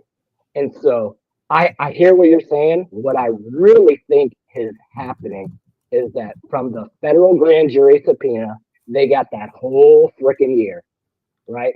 So they're looking through all his records, and maybe March 19th, he's looking for bear spray and some paper towels, underwear, a ukulele, and then March 20th, he's looking for a knife. Maybe March 25th, he puts one in his cart, takes it out.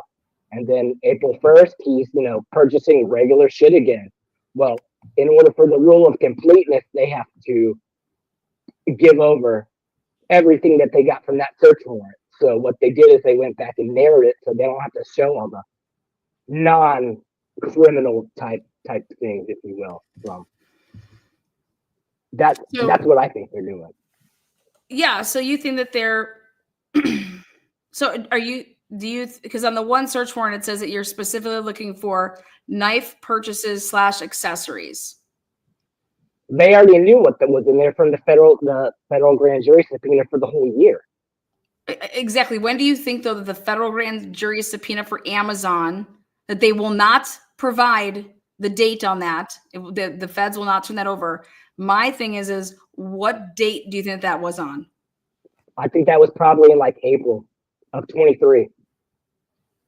Okay, so you don't think that there was any subpoenas got in 2022 by the feds for Brian Koberger?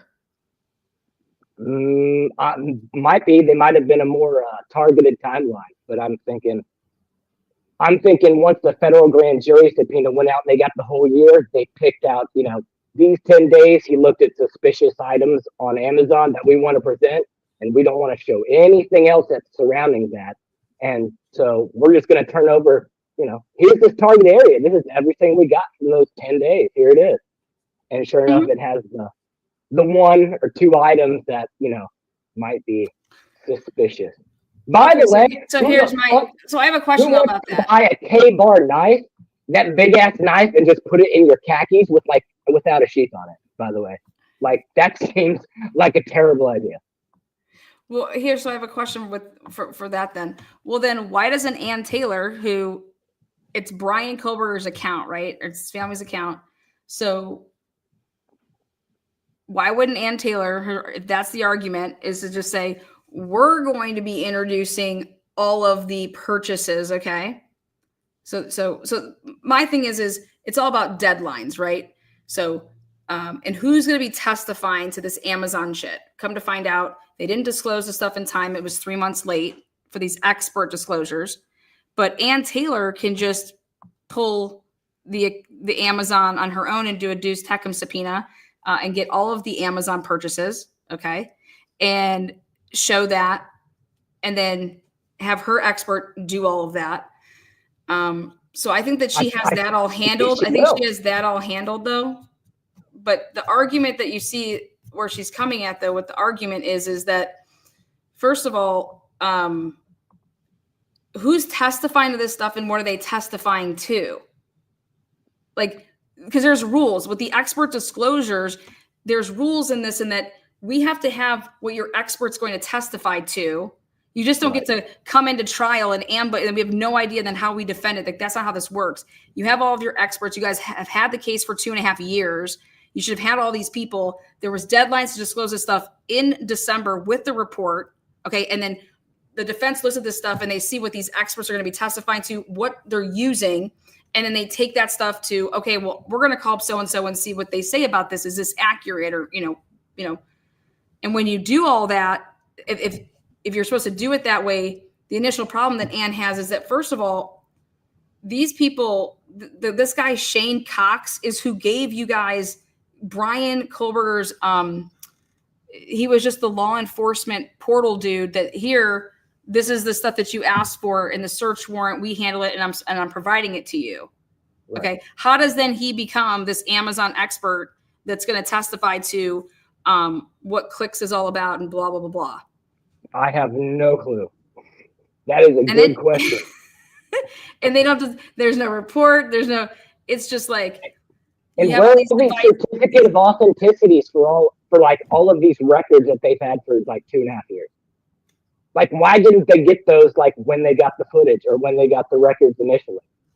That they're having to go back and say, we're waiting for a certificate of authenticity. It's ridiculous. Yeah. And I'm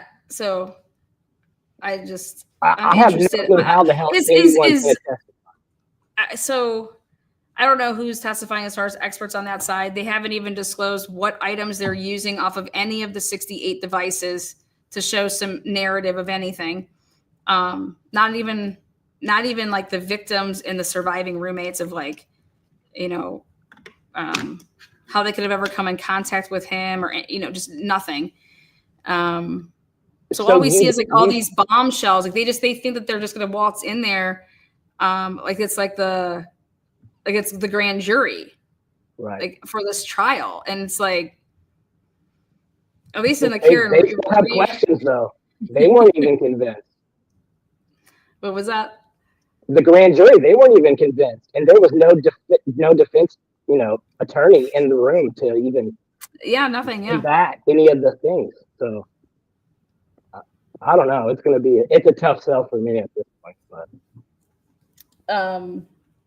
how would you feel if would you convict somebody off of, even if somebody bought it? Like, no, just no. There's no way. I mean, we're talking about a mask that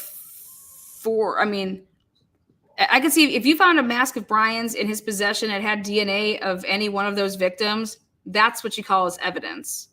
Somebody buying a picture with a license mask, plate. Somebody buying a mask that we don't even know if that mask was technically what the person was wearing. He just and then when it comes out, when it comes out that the person that's saying all this stuff was actually up and lying and deleting stuff and on all these apps, and I mean, her credibility is shot. I already know it's shot. And then 911 isn't called. Steve G texts that were quote unquote leaked from Facebook, where he was, I guess, going back with his attorney about what the girls were saying at the grand jury hearing, and he said something about they heard everything, and one of them even texted to somebody else. I think my roommates are murdered, was what the message said, and Steve wrote back like, "Ugh, that's disgusting. How could they do that?" I'm thinking that those might be the messages that got deleted. If those messages had any truth. They say, yeah, you do understand. That's what the motion limine is all about. You do understand that the jurors, this is what someone's saying is, can you see? You do understand that the jurors don't hear or know everything we do. They only hear and know what the judge allows in court. No way. Are you sure? Can you really believe? I mean, no way. Hold on. No way. Is that really what happens? That's why a motion limine hearings like everything, because that's what is determined to see what's in and what's out. It has to be relevant. Okay. And what I'm telling you right now, based off of Ashley Jennings' argument right here, every fucking video before the 401 video is irrelevant based on this broad's argument. Because you have to talk about the 358 vehicle leaving. How does it become the 401, Ashley? How did it leave? Which way did it go? Because you think this 3 minutes, it takes way more leaving and not being on any of those cameras, especially the one that's not motion activated. It's continuously running. It takes 8 minutes. So last time I checked, but 358 plus 8 minutes is nowhere near 401, honey. No. He would be going 6 miles per hour. And then again, you cannot just get up there and think that experts is the only argument here that we're talking about is that Sarah just want to make sure we're clear here. We are clear here that there's no experts that are getting up here and talking and saying that they identified a suspect vehicle from any footage from 11112. That was the only thing that this motion in limine was about. And Ashley Jennings went fucking 56 pages, put the FBI's report in there based off of headlights and shit, off of asking about that. If I was sitting on a jury for a death penalty, I'm going to need to see a license plate from one of those videos. White sedan's not going to cut it. I can't believe that people think that Linda Lane, when yes, we know clearly a vehicle came in and then it went around. I have no idea what type of vehicle that was, though. You're gonna have to show me the 1112. You're gonna have to show me 1112 and see what type of vehicle that is.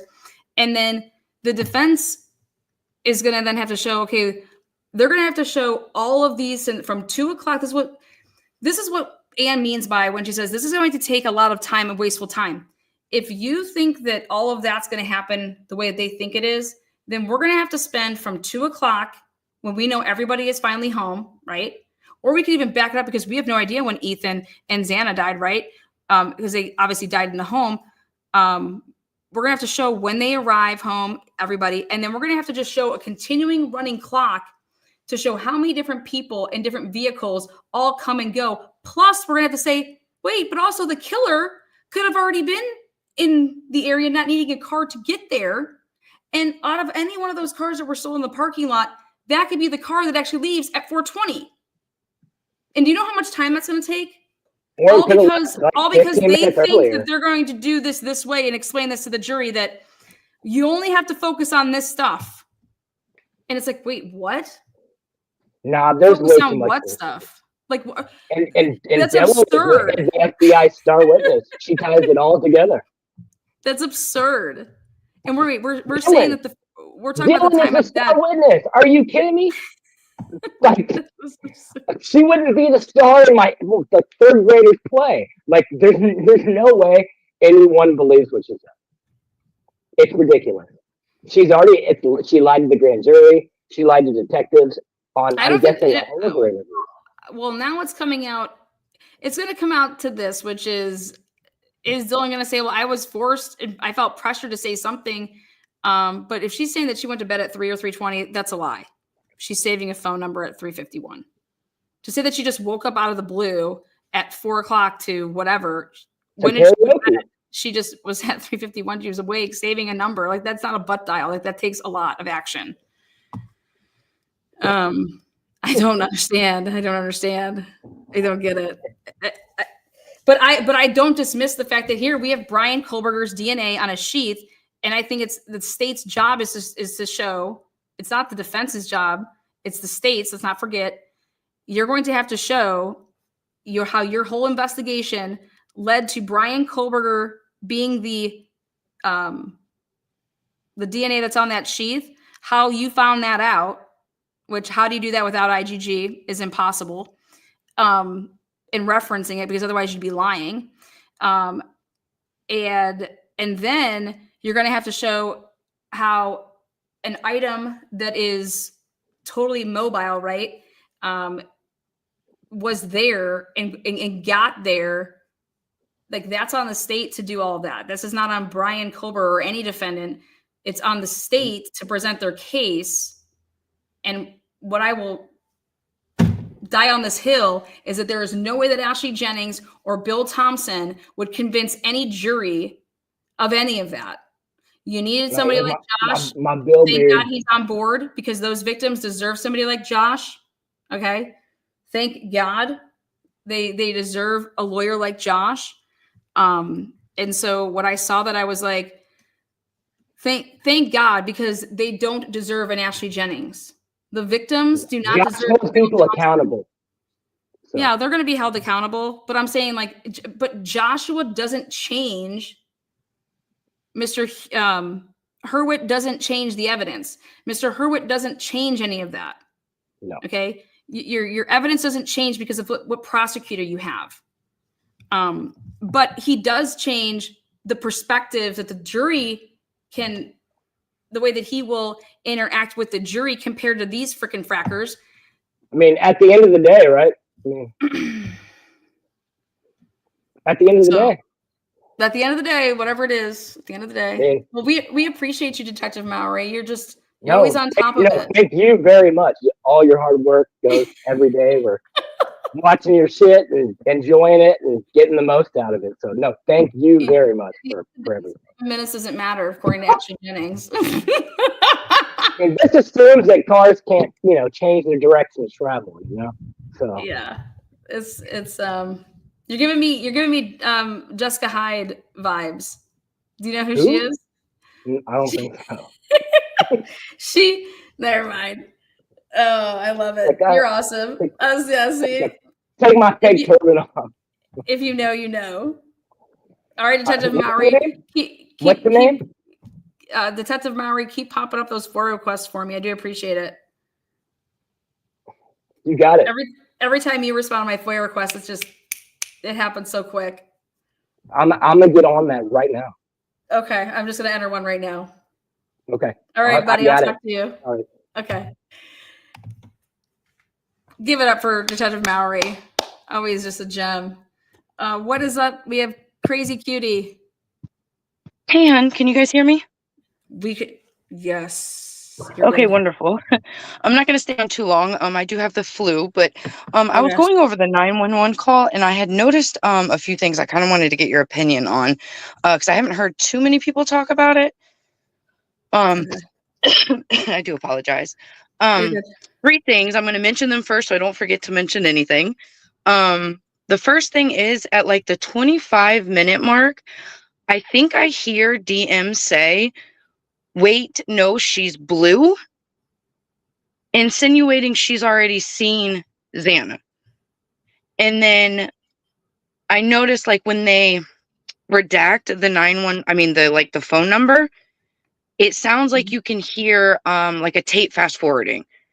But you also hear that when I think it was Hunter who supposedly seen everything. When he's talking to the 911 operator, you hear that same sound as if they redacted his portion of the phone call also. And so I don't know if we're still missing part of the 911 call. I don't know. I have never played the 911 call on my channel. The 911 call was leaked against the gag order. So I did not know that. Yeah. So until I see that it's out and unredacted or it's so as far as all of that goes, to me, I don't believe that there's this, it's not the whole 911 call or whatever. But that I do apologize. I did not know that. I don't know. Okay. I was a new subscriber, new to your channel, so maybe that's why. Yeah, it was leaked against the gag order. And so I mean I've heard it. And I've never sat down to, do any work with it. For me personally, I don't believe that there's anything that it should not be. That's all hearsay, and it does not beat any exception rule. And the reason it doesn't beat any exception rule for the people talking about DM and BF, okay? The reason I don't believe it would beat anything is because of the evidence that's going to come out in the motion in limine hearing is all of the stuff that was going on to lead you to believe that it wasn't new to those people that there was bodies that were deceased. That would make it not present sense, impression, blah, blah, blah, or excited utterance. I believe that Hunter and some of the stuff you can't even understand. I think that those people should just testify to what it is that they want to testify to when they're asked to take the stand. We play the 911 call, like we'd play any 911 call in a trial. They're always sad. They're ridiculously sad. And, but you play it just like in the Karen Reed case, you play the 911 call. I didn't get to hear a 911 call in the Delphi case because it wasn't like that. Trying to think. I heard the 911 call in the Sheldon Jeter Jr. case, and I've never seen so much of a to-do about putting in a motion. Like I said, I just think they're treating this like it's the grand jury, and it's just not. And it's we'll see what the phone. Well, I do apologize, hon. I did not. I didn't know. It's a sad thing. It's so I don't really. I wish I could tell you more about it. I don't think. I just don't think that there's like this big, conspiracy or anything like that with a 911 call. If that helps you. Okay. Okay. Well, again, But I would agree though, if you're hearing something, someone say like she's blue or whatever, I think they're the only people that could testify to whose voice is even who, right? Right. I don't know them. To whose voice is who, to who was all there, when these people were first called over, when they were first ever originally talked to before even they were asked to come over, what was said to them. You see, then it's all like it comes into like what you heard. So if somebody's going upstairs, like Hunter Johnson went upstairs by himself, whatever anybody would have heard from being down, that's hearsay. You know what I mean? Right. But it's also, it happened in the moment. It'll be interesting. I'm interested to hear the arguments about it. So it's like nothing we've ever seen before, if that makes sense. Right. I was a little surprised myself. And again, I didn't know it. I thought it was released because I had seen everybody else covering it. I didn't find your channel until like right after the 911 call. So, I'm fairly new. So I figured you had covered it and I just missed it. I covered the transcripts. That came out, and I covered the text messages. We did a test run. If you want to see a good episode, I did a test run of how long it would take to do the texting back and forth. And that stuff is like, yeah, you would have to do me and you, if we were texting like that, it's like before I'm even getting your answer, I'm already writing, because we did it nonstop to see how long it would take to do that texting back and forth. Yeah, I kind of noticed that myself. I was thinking those responses were quite quick, actually, because there was only a few seconds in between, and I'm like, I know people text fast, but that's crazy. It's really, and then they didn't talk about the fact that where it picks up is you can clearly tell that they had a conversation before that, when they're saying that no one's answering. You know what I mean? No one's answering. Right. It's like, what? And then here, when the defense puts it all out, you see, okay, yeah, there was a phone call before that, But once I found out that Dylan has a contact being entered at 3:51 in the morning, and she's saying that she woke up out of the blue at 4 a.m. because she went to bed at 3 or 3:20, is what she told the cops. That's really that's hard to hear. That if I was a parent hearing that, and that, I mean, I am a parent, but if that was one of my kids in that house and hearing, yeah, that something could have been done sooner. Yeah, I don't. There's a totally difference between hearing something and seeing something. I don't know how anybody could say that they would see a masked man in their house 3 feet away and compare that to hearing like your refrigerator downstairs crushing your ice and dropping it, because that sometimes makes me think that, wait, did you hear that?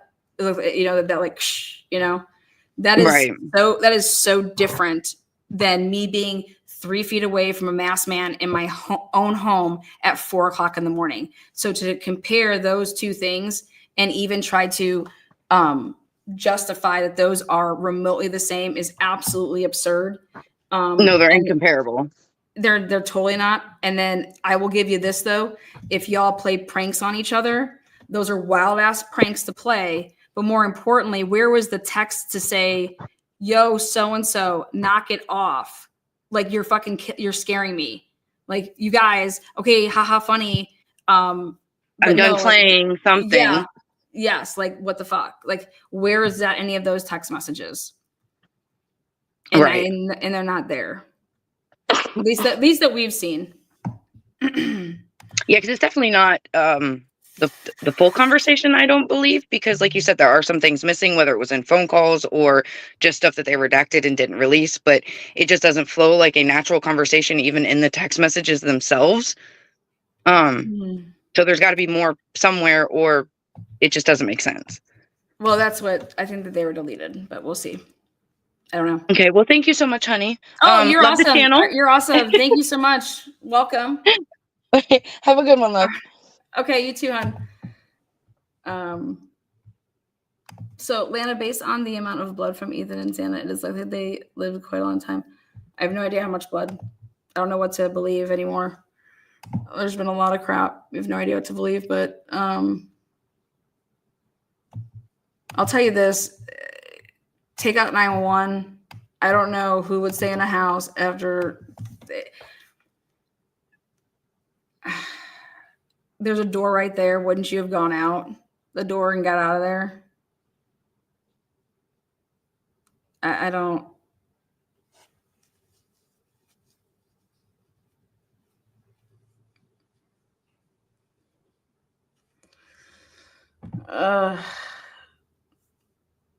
And people say like, well, you don't ever know what they would do in that situation. It's like, are you kidding me? Everybody and their mother thinks about that situation. If that situation was to ever occur to you, like, well, we can only say that she wasn't in a frozen shock state or whatever.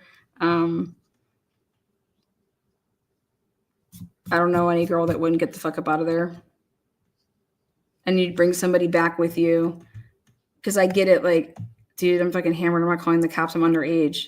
Dude, I'm on so many drugs. I'm not calling. I'm on. Okay, well then you'd go get help with your friends at least. I mean,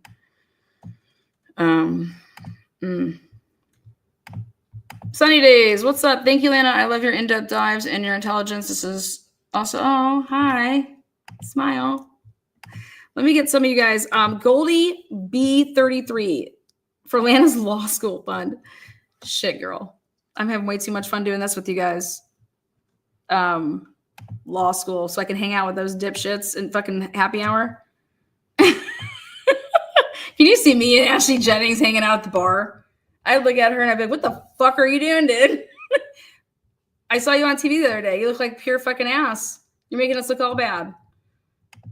Oh, milestones.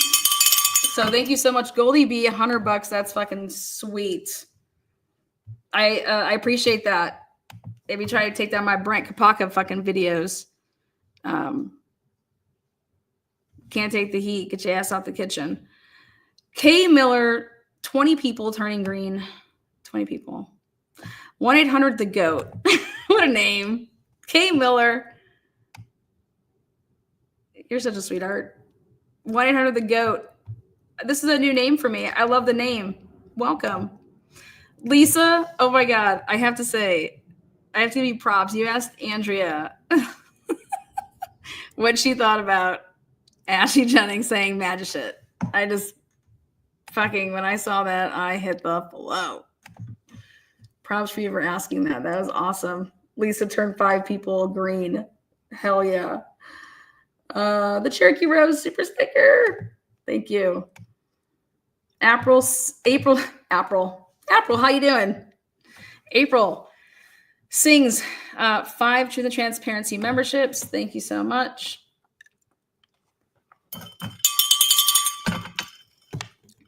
Loud and proud. What's up, Mikey? What's up?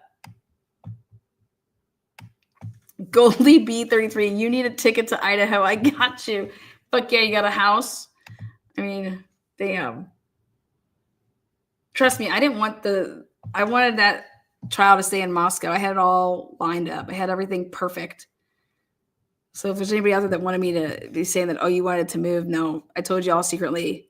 I was like, man, I want this to stay in Moscow, Idaho.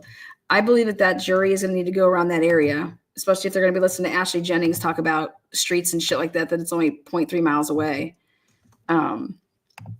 Goalie, thank you. What else you guys got for me? Just another boring day. Boring. Oh, the beginning. Are you starting at the beginning, Holly? I'm coming in hot. Haven't watched the bagging yet. Just jumping in. Raw dog it, girl. Tell Chris I said hi. Ask him to send me a pic, to my Snapchat. Let's Snapchat each other. Love you back. I can't believe how many people aren't like, they think that Cyray is, dude, Cyray is going to bring like 10 times the amount of bombs that came out in that affidavit. Times that shit by 10, y'all. I'm putting all my chips in. Okay. That motherfucker is not going to be saying any of this shit, and he doesn't need to. And Carrie, if you're out there, love you, Carrie. Keep your man in check. Oh yeah, man, if you see this, I talked to my friend Mark, and he said he hasn't talked to Henry Lee in a while. I think Henry Lee is too old. I think these young people wouldn't even know who the fuck Henry Lee was and wouldn't give a fuck. That's my truth right there. Daryl Brooks was in court today. God, Daryl Brooks. Fuck. What a fuck job. I don't think Ashley Jennings will give me an interview. I mean, maybe she will. Maybe she won't. I don't know. Not looking too bright though.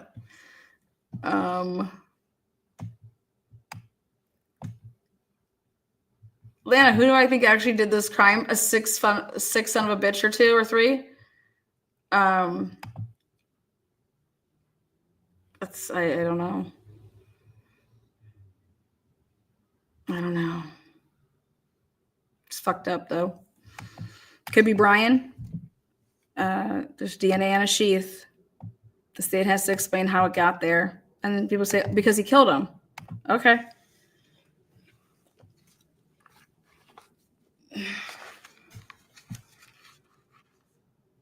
Let's see. Okay, third party. Are they going to be able to mention the third parties? How much are we going to be able to hear about the third parties? How watered down is this hearing going to be? What third parties are going to be mentioned? Well, I think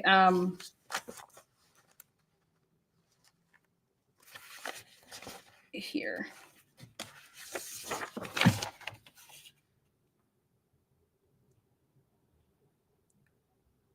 Okay. I was in a parking lot looking at a Camry and looking at a BMW. And then, of course, looking at a fucking Elantra. Do you guys know what the number one vehicle back in 2022, 2021, 2020?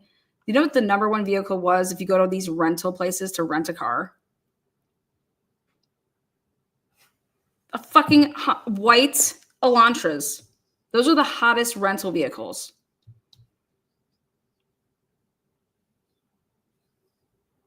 Do you know how many people that commit like crimes in Pennsylvania get rentals that live in the ghetto? Lot. So go ahead and call up if you don't believe me and ask Enterprise, ask people what type of vehicles they have on the lot. Fucking Elantras, Camrys, Corollas. I'm telling you, white ones, white and black. If you were going to commit this crime, would you ever think about using a rental car?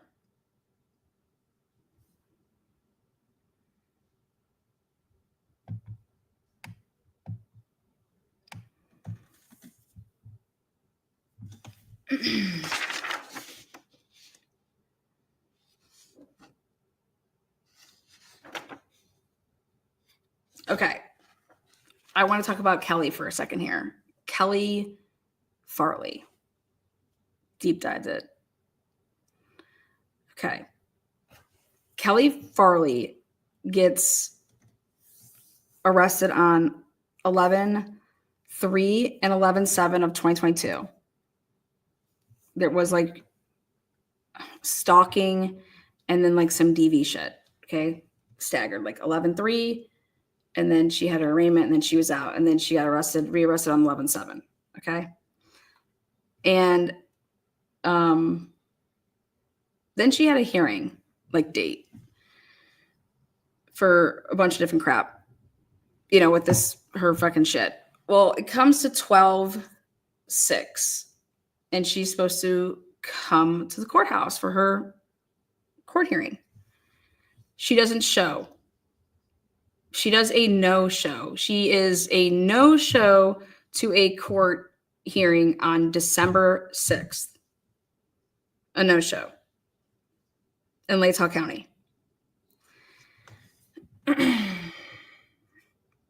On December 6th, the day before it will then come out to all of us about a white Honda Elantra to be on the lookout for. Okay.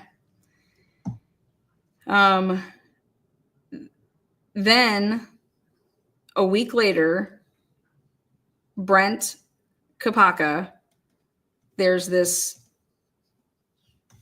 standoff, whatever they want to call it, incident. Starts on the 12:14, then goes into the night, so it's 12:15. Then on 12:16 and 12:17, Kelly Farley, after missing her court appearance on December 6th, so 10 days later, she is in Pullman at a hotel room for the 16th and the 17th at the Cougar Land, which is the Quality Inn, and it is paid for by the Pullman Police Department for both nights with their Blue Ridge credit card. Pullman Police Department pay for Kelly Farley to have a hotel room. Now, call me crazy, but usually when someone doesn't show up to if they're out on bail or whatever, right?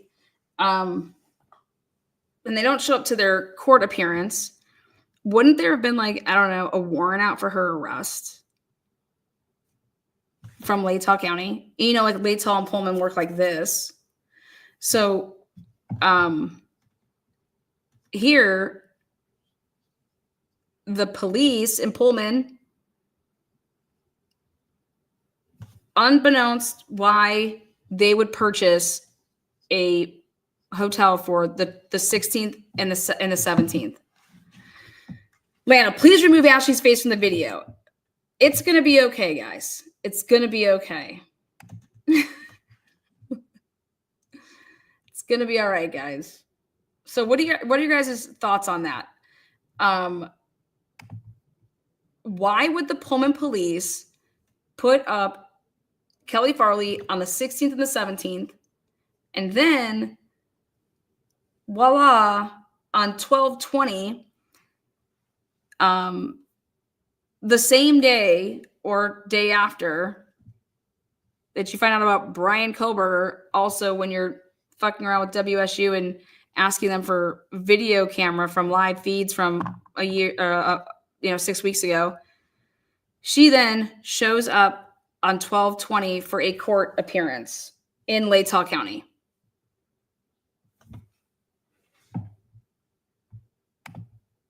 So does anybody have any suggestions as to what they would think that would mean? That she just totally blows off a court appearance on 12/6. Then miraculously, Pullman Police Department, they only paid for 4 people to have hotels in the year 2022. And those 4 people were Christian Yenna, Jordan Baker, the allegedly 2 roommates of Brent Kopaka, on the 15th night. And then Kelly Farley on the 16th and 17th.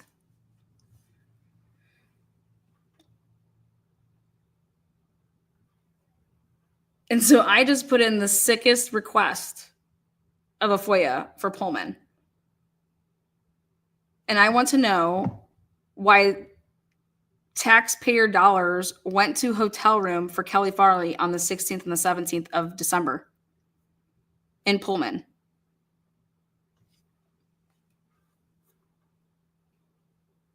They were separated. They were at the 2 roommates were at different hotels. One of them was at Holiday Inn. The other one was at Quality Inn. Was anybody? So I'm looking at chat now. What do you guys think?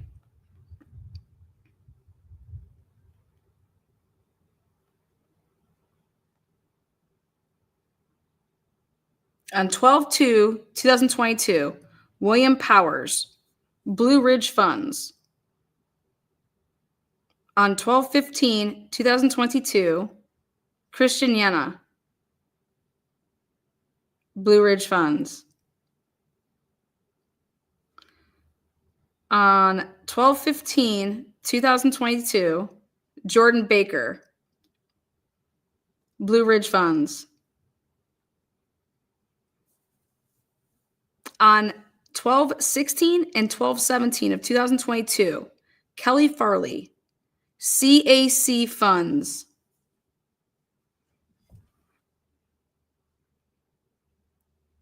On 12/16 through 12/18, Glenn Amberson, CAC Funds.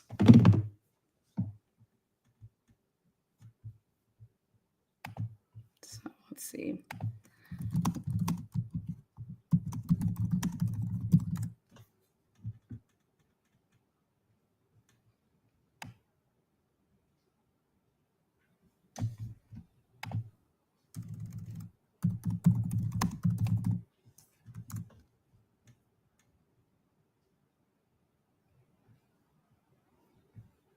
Okay. According to Pullman Police Department, CAC funds are crisis. Hold on one second. They list it as whoopsies. Crisis housing community. Crisis housing community. Motel vouchers may be issued to people who are currently homeless. If it is outside of business hours, the Pullman Police Department can provide motel vouchers too. For 8 to 4:30, Monday through Friday, make an appointment with the Housing Solutions staff members, which is the first step. So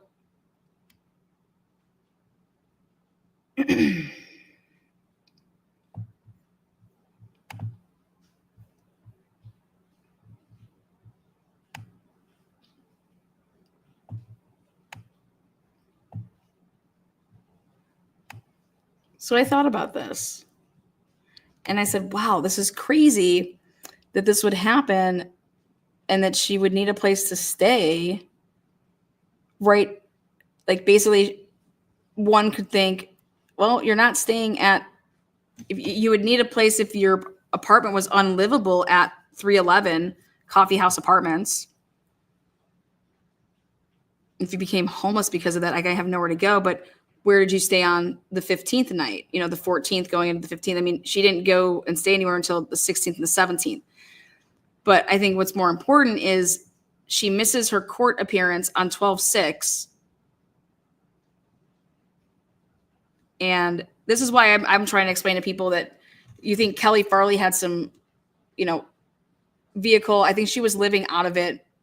Well, I don't think she had it because she needed a hotel on 17th or 16th and 17th. So if you were living out of a car and then you no longer had that car anymore, but isn't that just all like, why didn't she go through the Moscow Police Department?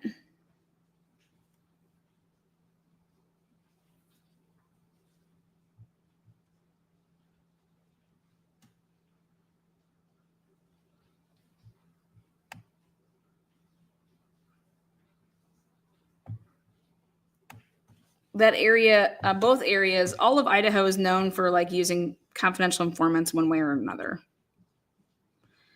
When I found out that Brent Kopaka had hella DUIs, I said, oh boy, that's who they go after to get for informant shit.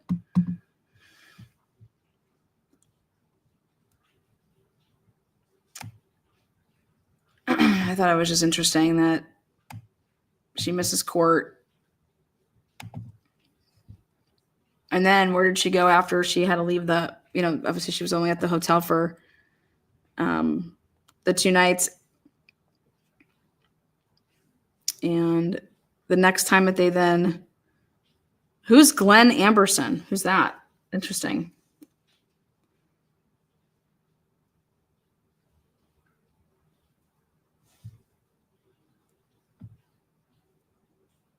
So she also had to pay a fine in 2023 because it's like, you know, got where she like pled out to all this crap.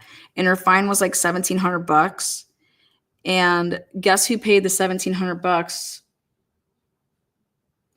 They used the storage garage credit card or debit card that's over there right by the police department that paid the fee. So her dad's place, that's the garage, it was the Farley storage, is the credit card that was rung through for $1,700 to pay that fine.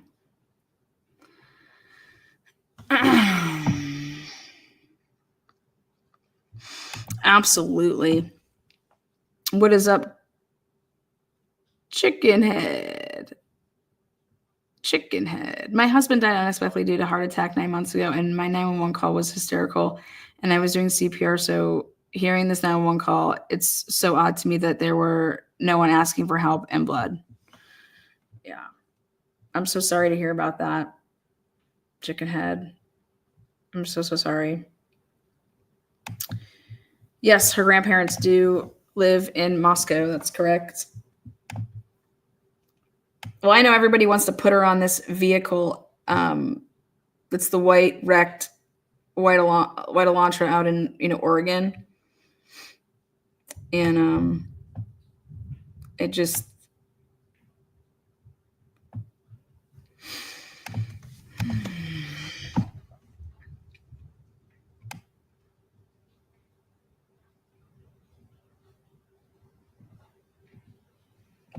so.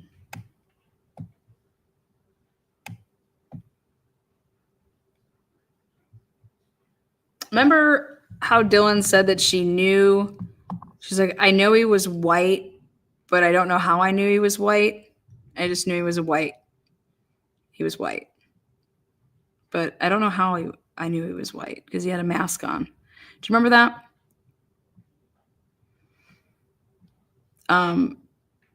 That comment, like right there, is like somebody catching themselves.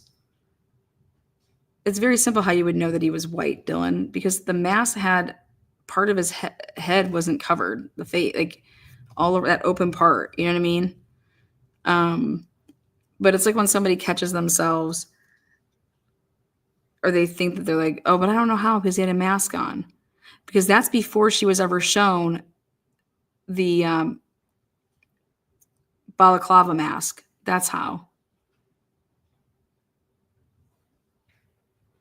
And so I hope Ann Taylor uses that as part of the argument, because that's suggestive. Like it's because she's like, oh, I don't know how I knew he was white because he had a mask. You know, there's a mask. Oh, I probably would have seen his face at some point. So,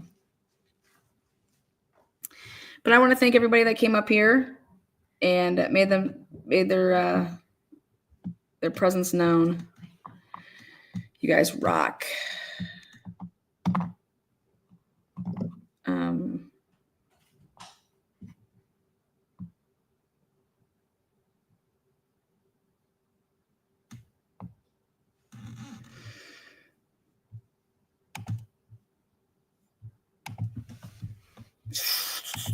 Again, thank you guys so much in the comments and the super stickers, super chats. Blue-eyed candy. Did I miss this one? That's just simply isn't true. Who am I? Oh, Ashley Jennings. That just simply isn't true. At the end of the day, that just simply isn't true. We could put all of her sayings on one shirt. Here. B, thank you so much. I think you're amazing, always fighting for the truth. I think that I just say when it looks like shit, smells like shit, it is straight up shit. You know? And I think when Ashley Jennings just says, well, we know it wasn't a dream. I mean, hello, we know that she wasn't dreaming. I mean, hello, everybody's dead, like that type of thing. And it's like, Ashley, we're not arguing that. We know that there's 4 victims here and that they were brutally stabbed to death. We're arguing how you're trying to place the time of the crime and the time that you want to place it and what you're gauging that off of. That's my issue. Well, clearly it wasn't a dream because, I mean, it happened. Great. Awesome, Ashley.